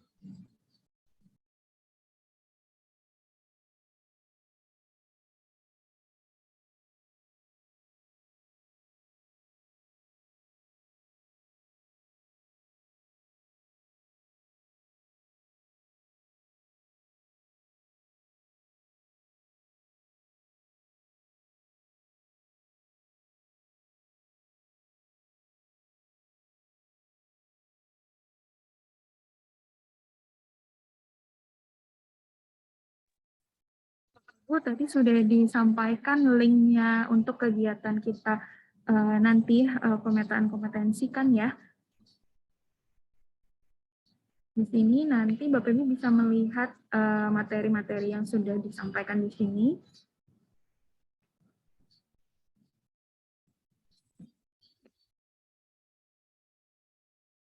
Sekarang kita ke materi yang kedua, untuk petunjuk pendaftaran pemetaan teknis untuk PFM. Bisa diklik di menu yang tadi, nanti Bapak Ibu silakan mengakses link ini. Yang pertama, Bapak Ibu login ke aplikasi penilaian kompetensi teknis. Caranya, Bapak Ibu silakan akses penkomtek.pom.go.id seperti di tutorial ini, kemudian klik login. Setelah login, Bapak Ibu masukkan username dan passwordnya menggunakan NIP-nya Bapak Ibu. Setelah berhasil, nanti akan muncul seperti ini tampilannya. Kemudian Bapak Ibu mengisi formulir pendaftaran 01. Ada di sebelah kiri, klik formulir pendaftaran 01. Kemudian klik menu mendaftar. Silahkan Bapak Ibu mengisi data diri. Untuk pilihan skemanya, silakan dipilih skema pemetaan kompetensi. Karena Bapak Ibu saat ini sedang akan melakukan pemetaan kompetensi. Jadi jangan salah pilih, karena kalau nanti Bapak Ibu pilih yang uji kompetensi, nanti soalnya akan masuk ke jenjang di atas yang Bapak Ibu saat ini. Jadi dipilih yang skema pemetaan kompetensi. Kalau batch-nya ini nanti otomatis sudah akan terpilih. Kemudian di setiap step Bapak Ibu harap klik save, kemudian continue. Langkah selanjutnya, upload bukti kelengkapan dasar. untuk pemetaan kompetensi tidak perlu dilakukan upload yang ada 12 bukti ini Bapak Ibu, seperti SKP, surat pernyataan, ini tidak wajib diupload untuk pemetaan kompetensi. Sudah ada keterangan di sini. Yang wajib Bapak Ibu upload adalah step selanjutnya, yaitu upload bukti portofolio. Di sini tergantung fungsinya Bapak Ibu, nanti akan apa saja yang harus Bapak Ibu upload. Itu harus diupload. Apabila sudah ada, sudah mengerjakan, silahkan diupload. Nanti apabila belum mengerjakan, itu tidak perlu diupload. Namun wajib mengisi alasan di formulir pendaftaran 02 nantinya. Kemudian klik save dan continue, pastikan klik save itu muncul pop-up successfully save. Apabila tidak muncul, biasanya itu tidak tersimpan.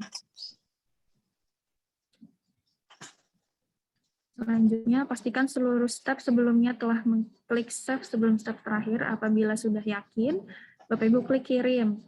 Apabila Bapak Ibu belum selesai upload misalkan, itu di save aja, tapi jangan diklik kirim terlebih dahulu ya Bapak Ibu. Karena kalau sudah diklik kirim itu nanti sudah tidak bisa diedit. Bisa diedit nanti harus menginfokan ke kami untuk dibukakan aksesnya kembali. Jadi kalau misalnya belum lengkap uploadnya, tidak perlu klik kirim terlebih dahulu, di save saja. Nanti login lagi, caranya seperti di awal, lanjutkan pendaftaran. Seperti itu. Tunggu hingga apabila sudah klik kirim, nanti Bapak Ibu menunggu hingga di-assign asesor oleh admin agar bisa melanjutkan formulir 002. Jadi Bapak Ibu setelah mengirimkan formulir 01, mohon ditunggu, nanti akan di-assign oleh admin. Setelah di-assign oleh admin, Bapak Ibu bisa mengisi formulir 02. Mengisi formulir 02, langkahnya tadi sama seperti formulir 01, ada di sebelah kiri. Mengisi formulir 02, terus kemudian action, klik view, pastikan sudah sesuai, klik save and continue.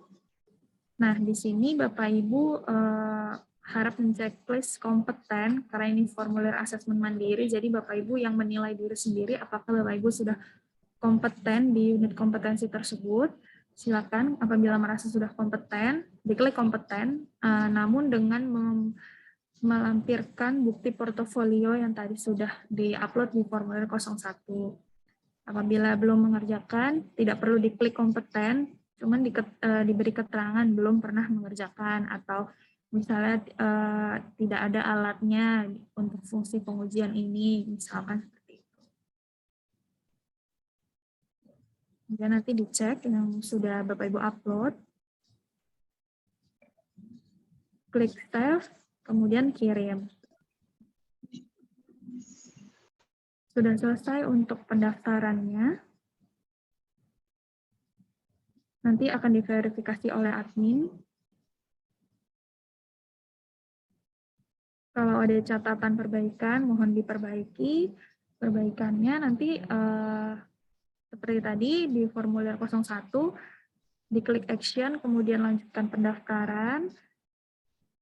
Kemudian apabila mau mengganti dokumen, silakan dihapus, kemudian di-upload ulang yang betul.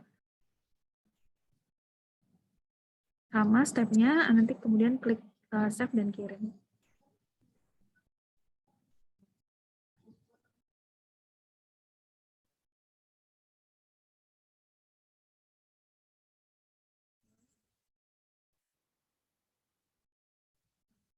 Baik, selanjutnya saya akan menjelaskan tentang cara ujian kompetensi teknisnya. Untuk ujiannya, kita sudah jadwalkan yaitu tanggal 26 dan 27 April 2022 di Luring, di Balai.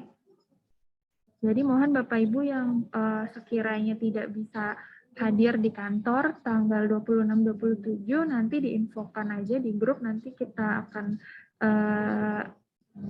buatkan susulannya.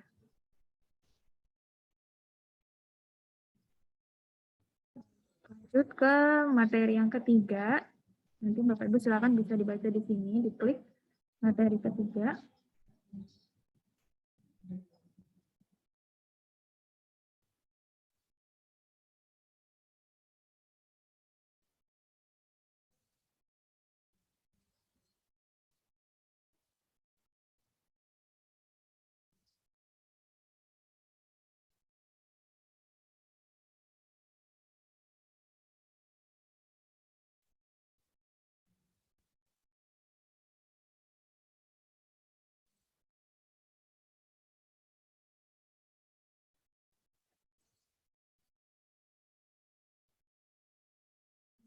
Tadi sudah disampaikan Mbak Lina. Ke pedoman teknis.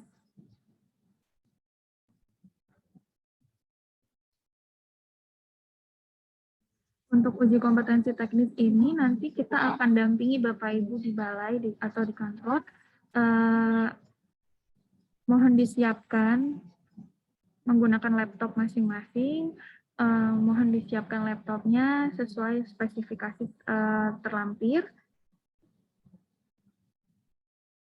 Minimal Windows 8 atau Windows 10. Dan mohon dipastikan koneksi internetnya lancar. Sebelum memulai ujian tertulis teknis, kami minta Bapak Ibu untuk mendownload file aplikasi yang dibutuhkan. Namanya Safe Exam Browser. Kenapa kita pakai Safe Exam Browser? Untuk meminimalisir kecurangan yang dilakukan oleh peserta. Jadi nanti saat Bapak Ibu install Safe Exam Browser, Bapak Ibu tidak bisa membuka tab lain dan tidak bisa membuka browser lain. Jadi hanya bisa membuka Safe Exam Browser.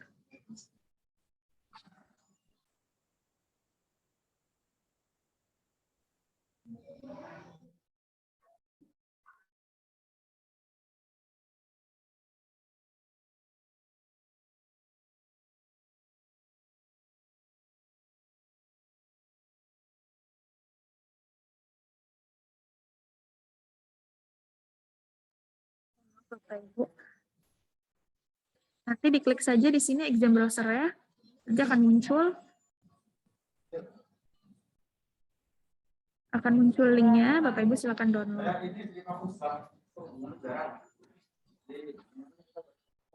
Silakan diikut saja instalasinya. Klik yes. Tunggu hingga proses selesai, cancel. Kemudian silakan di-close. Nanti tahapan selanjutnya adalah mengklik file 2 Apotek SEB yang akan kami berikan sebelum pelaksanaan ujian tertulis. Jadi nanti sebelum ujian tertulis, saya akan share lagi file yang harus Bapak Ibu install untuk memulai ujian. Jadi kalau sudah ujian...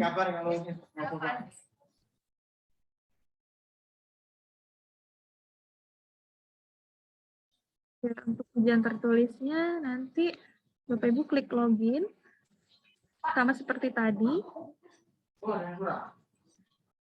Login seperti tadi, cuman ini nanti kita kliknya menu uji kompetensi. Setelah diklik uji kompetensi, Bapak Ibu klik lakukan ujian online, nanti akan masukkan PIN.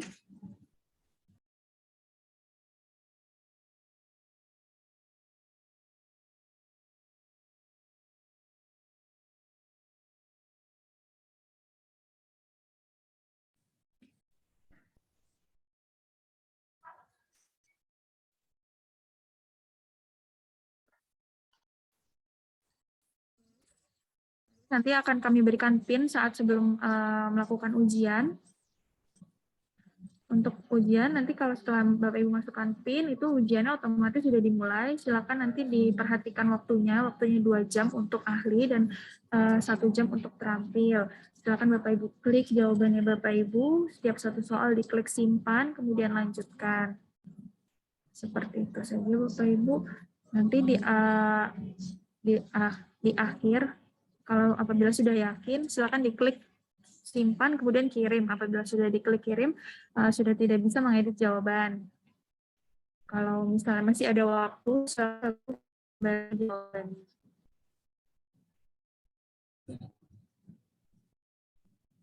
Cukup untuk paparan aplikasi penilaian kompetensi teknisnya, Bapak Ibu. Sekarang saya akan menjelaskan untuk siapa saja yang mengikuti pemetaan kompetensi teknis.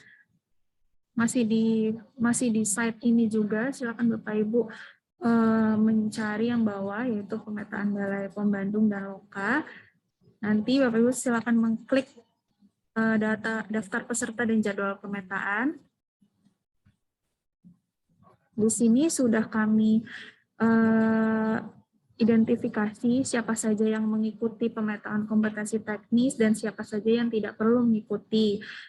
Silakan dilihat, Bapak Ibu, yang mengikuti pemetaan kompetensi itu adalah yang PFM, baik ahli ataupun terampil, yang belum dipetakan kompetensinya selama 2 tahun terakhir.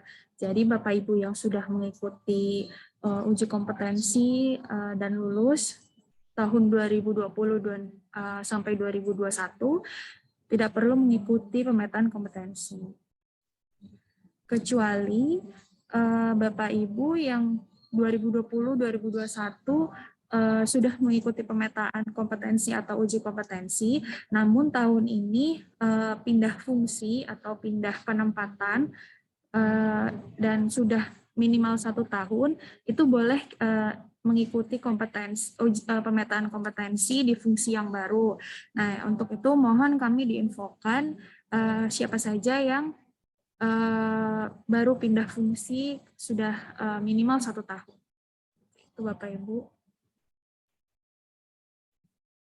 Atau fungsinya mohon diperhatikan. Apabila ada kesalahan fungsi dan misalnya data, misalnya Bapak Ibu sudah mengikuti UKOM, tapi di sini masih saya tulis perlu mengikuti, itu mohon diinfokan juga, nanti akan saya ganti. Gitu. Nanti di Google Sheet ini akan kami update juga jadwal ujian tertulis dan ujian wawancaranya, Bapak Ibu, dipantau terus saja. Cukup dari saya, dari tim teknis. Apabila ada yang ingin didiskusikan, dipersilahkan Bapak Ibu.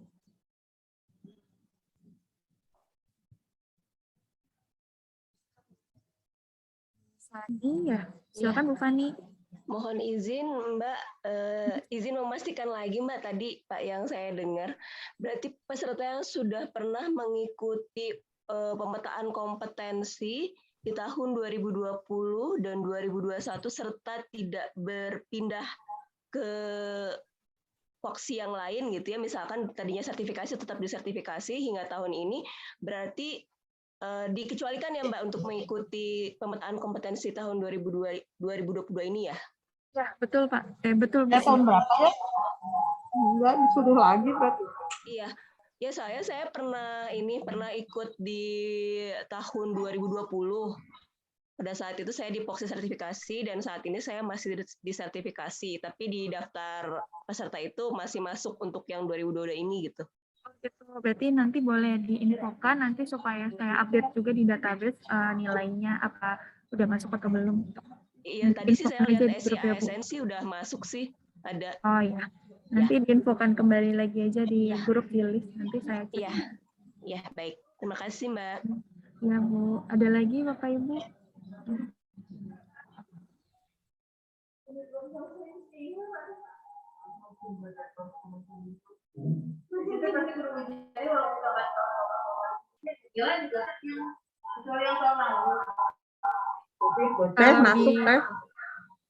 Kalau di database kami untuk Lokapom Tasik dan Lokapom Bogor untuk PFM-nya itu datanya masih terupdate, jadi tidak perlu mengikuti pemetaan kompetensi teknis.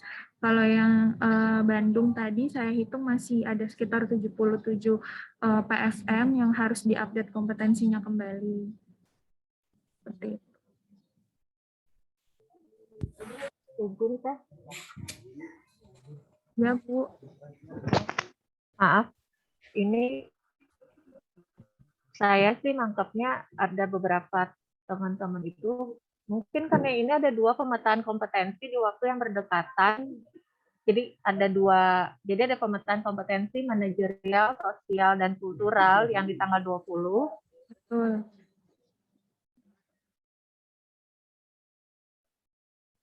Ada pemetaan kompetensi sosial, manajerial, kultural di tanggal 20 sampai tanggal 22, dan ada pemetaan kompetensi teknis di tanggal 26 dan 27 gitu ya. Betul, Bu. Jadi teman-teman tuh agak bingung gitu. Ini saya ikut yang mana, saya nggak ikut yang mana, saya harus ikut yang mana, saya nggak harus ikut yang mana gitu. Jadinya Oh ya, itu mereka bingungnya itu aja sih. Oke, baik. Itu kan itu sudah kita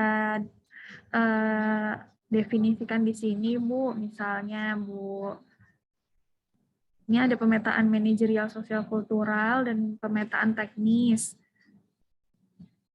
Misalkan Ibu Sisilia ini seperti ini. Jadi Ibu Sisilia ini mengikuti manajerial sosial kultural, ujian tulis, psikotes, namun beliau tidak perlu mengikuti pemetaan teknis karena sudah pemetaan kompetensi gitu. Seperti itu, Bu. Apakah masih ada yang bingung?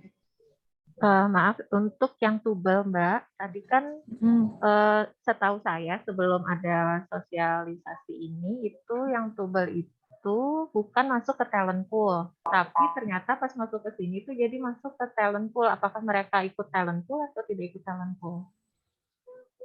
Itu bagaimana, Mbak Wina?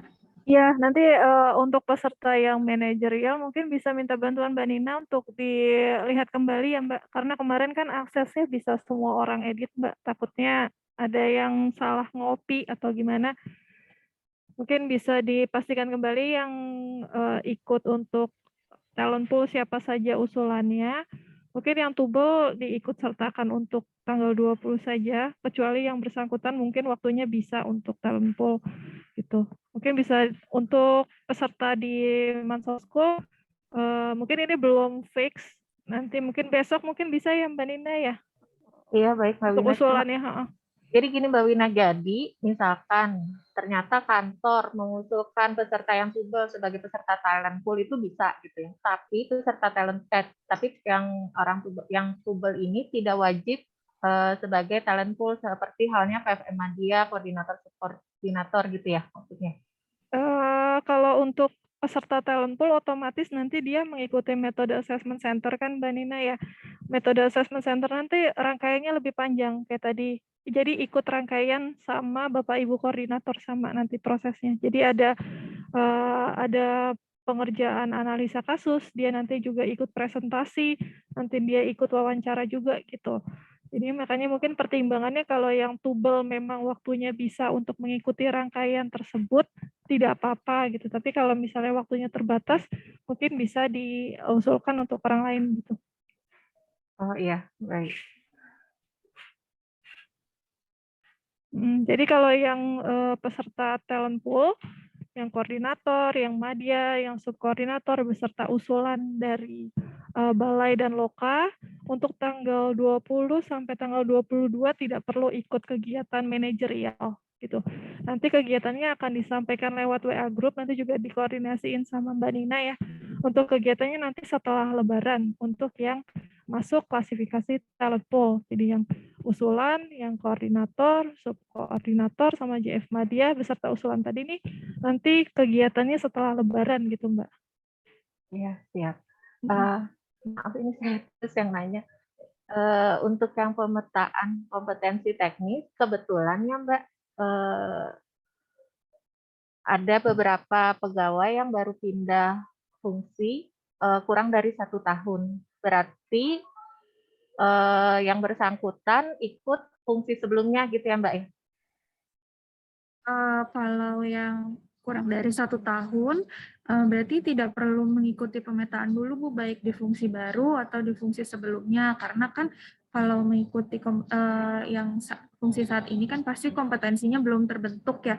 Jadi dipastikan nanti beliau itu belum kompeten. Jadi ikutnya nanti lagi saja kalau sudah minimal 1 tahun baru dipetakan di fungsi yang baru. Seperti itu. Nanti ini aja Bu, diberi keterangan lagi siapa yang baru pindah seperti itu. Ya, Tapi ini maaf ya, jadi agak kabur.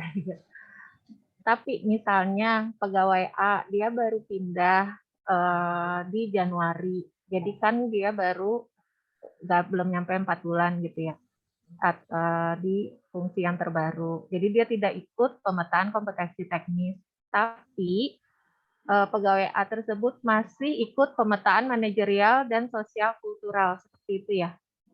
Ya, Bu. Karena kan kalau manajerial tidak terkait dengan teknisnya ya, Bu ya. Teknis data fungsinya itu. Oke, siap. Ya, makasih. Halo Dewina ya, boleh tanya Dewina? Silakan Ibu. Dewina, iya, ini kan untuk yang pemetaan yang untuk yang non-talent full itu di tanggal 20 sampai tanggal 22 ini ya, ada psikotesnya dari 20 sampai 22, dan itunya tanggal 20 ya, Dek ya. Iya, Ibu. Nah, ini kan jadwalnya dadakan nih, Dek.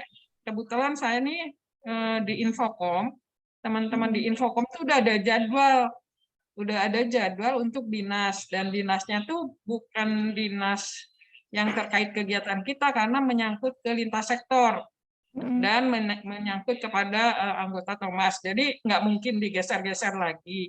Nah, ini bisa kita reschedule ya, Dek? Untuk tanggal 20, bisanya tanggal berapa Ibu di reschedule-nya? Nah, ini mungkin nanti tanggal 26 ke sana bisa, Dek. Tanggal 26. Tanggal 26 ya, Bu ya? Iya, tanggal 26 ke sana karena kami kegiatan terakhir itu 25 26. Jadi mungkin 27, Dek. Bisa di list namanya nanti di grup ya, Bu. Izin untuk di list Iya. namanya siapa saja yang ikut tanggal 26 untuk menggantikan yang tanggal 20 ya, Bu ya? Iya, betul. Untuk Baik, yang baik. psikotes bisa, Ibu. Untuk psikotes Nah, kan bisa fleksibel tuh, Bu. Bisa malam juga bisa dikerjakan. Nah, ini psikotes juga sama, Dek. Karena kan kebetulan ini ada di lapangan nih. Ada yang BIMTEK, ada yang di lapangan nih, yang KIE kayak gitu kan nggak mungkin ya sampai mungkin lagi di perjalanan, atau kalaupun ini kegiatannya juga agak kasihan lah, siangnya dia full untuk ngurusin KIE, malamnya psikotes, jadi kondisinya mungkin nggak fit ya gitu untuk psikotes. Itu bisa nggak di itu juga? Oke, baik Ibu. Berarti yang untuk Infokom mohon izin untuk di list namanya siapa saja yang akan susulan, nanti berarti untuk tes kompetensinya di tanggal 26 dan psikotesnya nanti bisa dilaksanakan sampai tanggal 28 ya Bu ya? Iya, baik. Kemudian gini Dek, untuk melihat jadwal ini yang sekarang ini dadakan ya Dek, untuk yang talent full kan nanti katanya setelah Lebaran ya Dek? Iya Bu. Nah, bisa nggak nanti jadwal pelaksanaannya tuh disampaikan agak jauh-jauh hari biar kami juga mengalokasikan waktu untuk melaksanakan ini yang talent full ini. Bisa ya Dek ya, agak jauh-jauh hari gitu jadwalnya. Iya, nanti saya koordinasi ke Mas Satria ya Bu, subkoornya. Nanti mungkin dari balai disediakan waktunya kapan bisanya gitu Bu. Nanti kalau nggak salah sih tadi ada rencananya beberapa yang luring dan beberapa yang daring gitu Bu untuk wawancara gitu. Nanti mungkin kesediaan balai di tanggal berapa setelah Lebaran untuk pemetaan di Bandung ya Bu ya sama Loka. Iya, baik. Nanti mungkin saya usulannya ke Mbak Nina ya, ke Bu Sofi mungkin nanti kapan waktu kosong. Ya, Karena makasih memang banyak Bu. kami ya ada jadwal dengan Thomas. Ya kalaupun dari jauh hari kan bisa diatur ya nanti personilnya untuk siapa yang ikut talent full, siapa yang enggak. Siap, Ya. makasih Ibu. Makasih Dewina, makasih. Sama-sama Ibu. Ya, Mbak, maaf Mbak, saya lagi. Iya Mbak. Ya, ini tadi balik lagi. Ini karena ada 2 pemetaan kompetensi, jadi ada yang Mansoskul dan ada pemetaan kompetensi teknis. Tadi waktu sosialisasi pemetaan kompetensi teknis disampaikan bahwa kalau sudah pernah ikut pemetaan kompetensi teknis tahun 2020 dan 2021, tidak ikut lagi pemetaan kompetensi teknis sekarang. Nah, kalau yang info saya dapat tentang Mansoskul, itu yang tidak bisa ikut adalah yang sudah ikut pemetaan kompetensi Mansoskul di tahun 2021. Kalau yang sudah pernah ikut pemetaan kompetensi Mansoskul di tahun 2020 dan sudah ada nilainya, itu apakah masih ikut Mansoskul atau tidak ikut? Ikut Ibu. Jadi memang ada beda klasifikasi ya Bu, karena kan memang tipe kompetensinya beda nih Bu. Klasifikasi orang-orang yang dipetakan untuk update datanya juga beda-beda. Kemarin arahan dari Sukornya yang sudah memiliki di tahun 2020 pun diupdate untuk data kompetensi manajerial. Seperti itu Bu Nina. Ya, baik. Jadi Mansal School itu yang tidak bisa ikut, yang sudah ikut di tahun 2021, sedangkan pemetaan kompetensi teknis yang tidak bisa ikut itu yang sudah ikut dari 2020 sampai dengan 2021. Ya, makasih. Ya.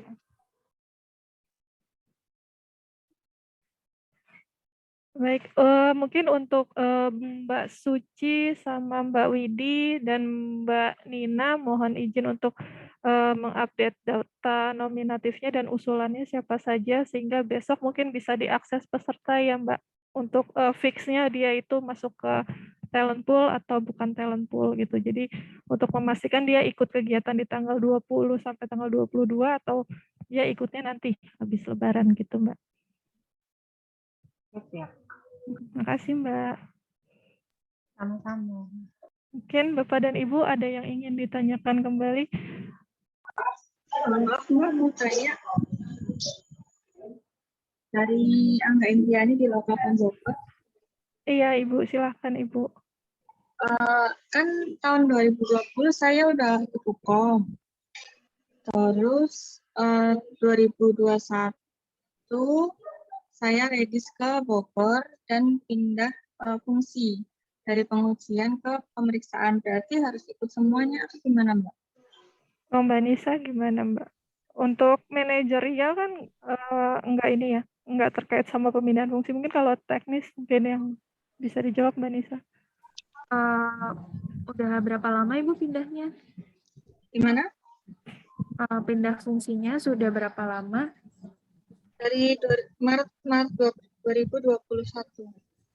Oh, berarti kan sudah setahun ya, berarti itu harus ikut lagi Bu, nanti diupdate ya Bu. Yang ikutnya yang semuanya atau yang teknisnya? Kalau teknisnya ikut Bu, tapi kalau manajerialnya tadi info Mbak Wina nggak usah ya Mbak Wina. Ibu sudah punya data Ukom terakhir kapan Ibu? 2020. Aduh, Saya lihat di SIASN itu udah ada datanya. Waktu di Kendari itu ada pemetaan sama Ukom, jadi ada 2 nilai gitu. Ukomnya di tahun? 2020. Oh, masih ikut Ibu, yang tidak ikut yang di 2021. Ukom yang sudah di 2021 yang tidak perlu ikut. Untuk manajerial ya Bu ya? Jadi ikut semua Mbak fixnya. Jadi kalau manajerial, biarpun dia udah Ukom di 2020, masih diminta untuk updating data kemarin Bu, yang 2020 sudah ada datanya. Seperti itu Ibu. Kalau dulu, kalau nggak salah, tahun lalu itu kan saya ikut sosialisasi Ukom dan pemetaan, yang teknis itu bukannya 2 tahun setelah ada di fungsinya itu. Maksudnya 2 tahun setelah menempati fungsi itu, bukan 1 tahun, Mbak. 2 tahun atau 1 tahun ya? Sekarang infonya 1 tahun Bu, sudah bisa diupdate. Oh, 1 tahun ya.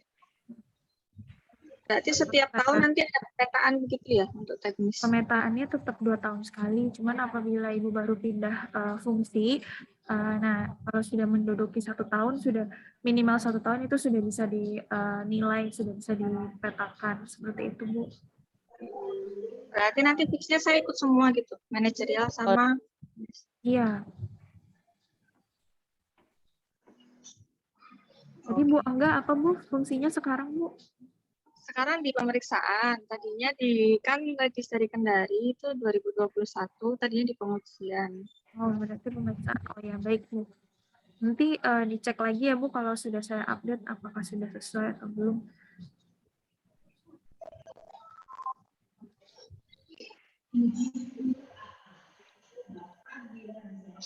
Baik, Bapak dan Ibu mungkin masih ada yang ingin ditanyakan di Zoom ini? Mbak, satu lagi Mbak, karena ini terkait nilai ini ya, kalau tahun kemarin itu masuk ke IPASN ya Mbak ya, pemetaan kompetensi ini sebagai salah satu faktor sebagai IPASN. Cuma tahun kemarin terus terang teman-teman di balai itu banyak yang nilainya jadi jatuh karena nilainya belum muncul di SIASN untuk pemetaan kompetensi mentoskul atau yang teknis saya kurang ingat, maaf. Nah, ini kira-kira sesudah pemetaan kompetensi ini apakah nilainya akan langsung mengalir ke SIASN atau SIASN sebelum akhir tahun ini atau bagaimana ya? Soalnya aplikasi IPASN itu otomatis kayak bukan otomatis sih, waktu itu sih kita periksa yang nilainya di bawah 78 itu nggak bisa masuk ke IPASN waktu itu pertama. Nah, ternyata ada teman-teman yang juga belum muncul nilainya di SIASN. Jadi mau nanya itu aja sih, sebenarnya nilainya apakah akan segera muncul di SIASN atau tidak? Kalau manajerial memang sudah link ke SIASN, kalau teknis tadi belum ya, Nis ya? Belum, kalau yang teknis masih proses pengembangan untuk di link ke SIASN, sementara itu tadi apabila ingin mengetahui hasil sebelumnya mengisi formulir, nanti kita kirim email ke masing-masing KM.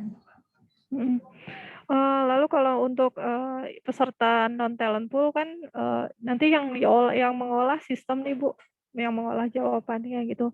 Biasanya nanti ketika sudah selesai semua mengerjakan, berarti nanti saya kan menunggu yang tadi ya Bu, ada yang susulan tanggal 26. Jadi ketika nanti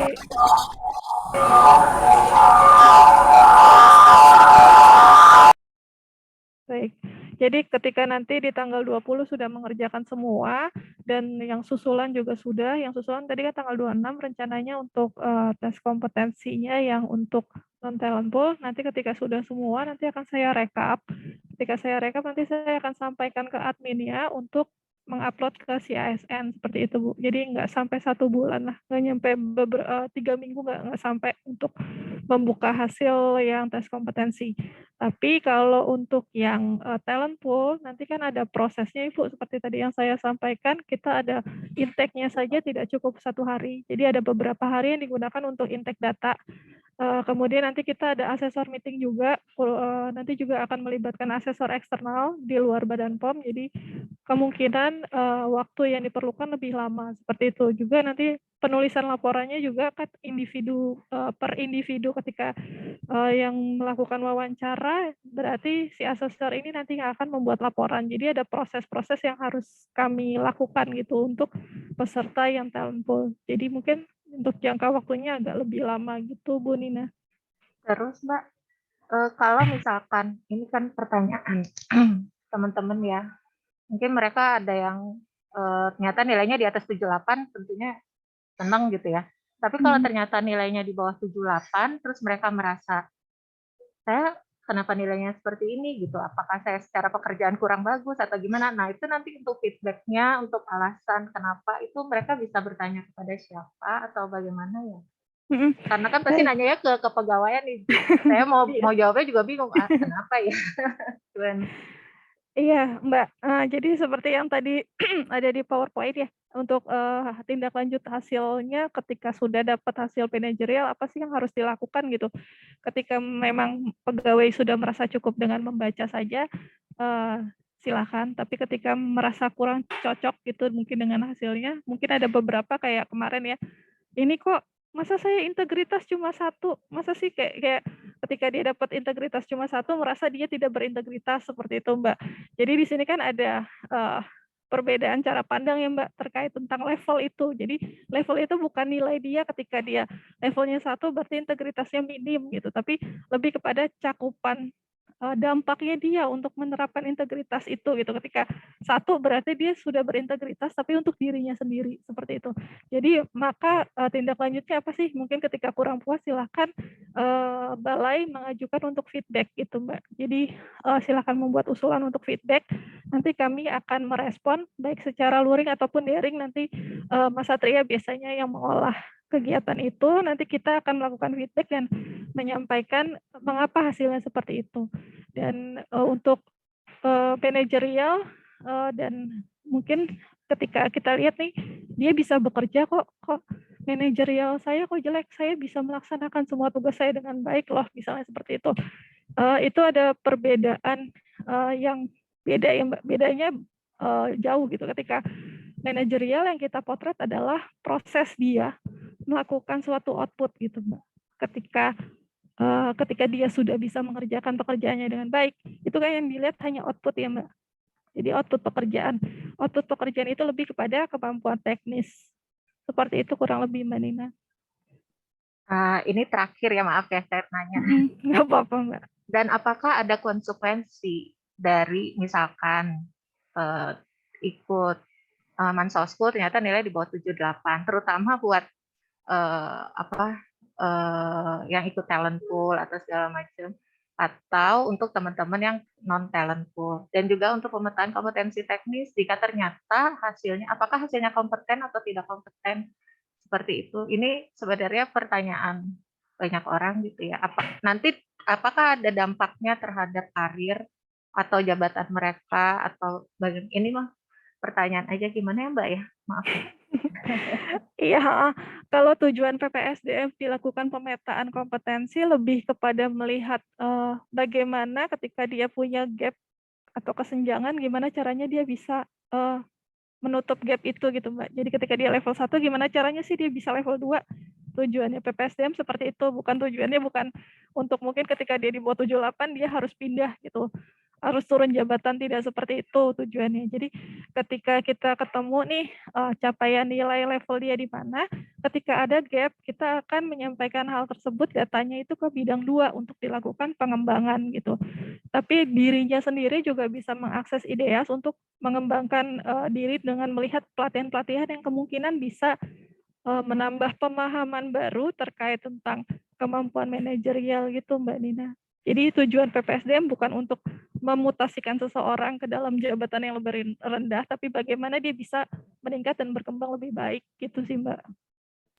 Dan itu juga berlaku untuk pemetaan kompetensi teknis yang Mbak Nisa ya, sama ya.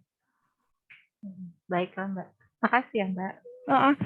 Mungkin saran dari saya, mungkin ketika Bapak dan Ibu ikut pemetaan talent pool gitu, ataupun non talent pool, silakan dilihat Permenpan 38 tahun 2017. Di situ dengan jelas dideskripsikan perilaku-perilaku apa di level 1, perilaku seperti apa di level 2 dan selanjutnya gitu. Jadi Bapak dan Ibu setidaknya memiliki gambaran gitu. Ketika saya di level muda misalnya seperti itu, berarti tuntutan saya tidak hanya saya harus berintegritas, tapi saya harus memiliki dampak yang lebih luas untuk menularkan integritas itu ke dalam lingkungan kerja saya. Seperti itu Bapak dan Ibu. Jadi penting untuk membaca referensi standarnya sebelum kita melaksanakan atau melakukan ujian seperti itu.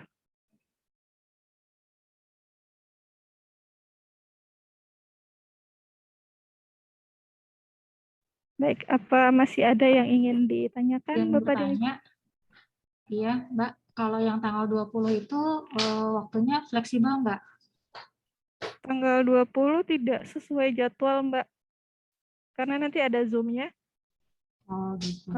Untuk yang psikotes, silahkan di-adjust waktunya kapan ingin, mungkin lebih nyamannya di jam berapa. Untuk psikotes diperkenankan untuk memilah jam, mengerjakan kapan saja, malam pun tidak apa-apa gitu. Tapi untuk yang tanggal 20 mohon untuk kesediaannya karena waktunya cuma sampai jam 9 sampai jam 12 saja gitu, Mbak. Oh, jam 9 sampai jam 12 berarti. Iya. Oke, Bapak dan Ibu ada yang masih ingin ditanyakan di Zoom ini? Baik, jika tidak ada, seperti tadi ya, mungkin untuk manajerial, untuk melihat Bapak dan Ibu masuk dalam usulan talent pool atau tidak, saya mohon izin untuk besok mungkin udah bisa lihat data fixnya Bapak dan Ibu ikut yang tanggal 20 atau yang setelah Lebaran, seperti itu.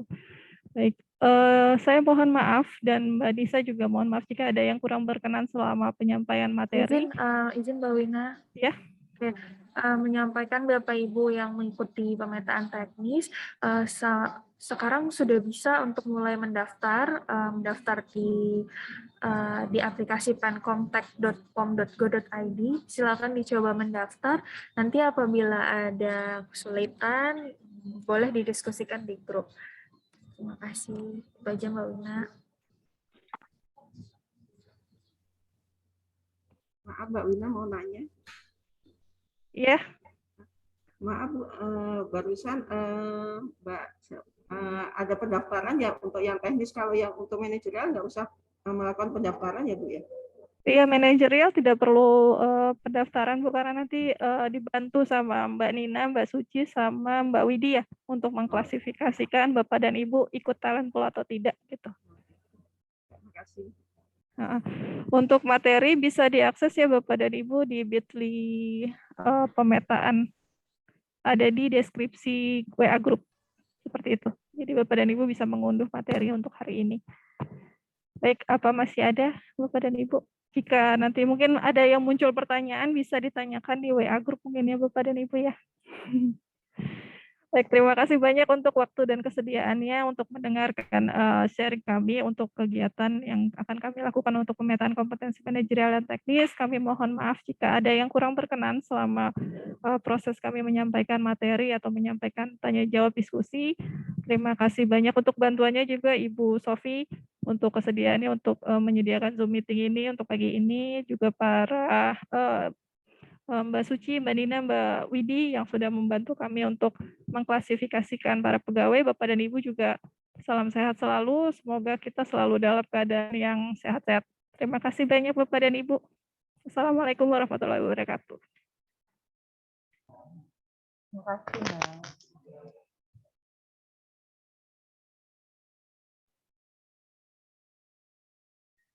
Saya izin untuk live meeting ya Mbak. Terima kasih banyak.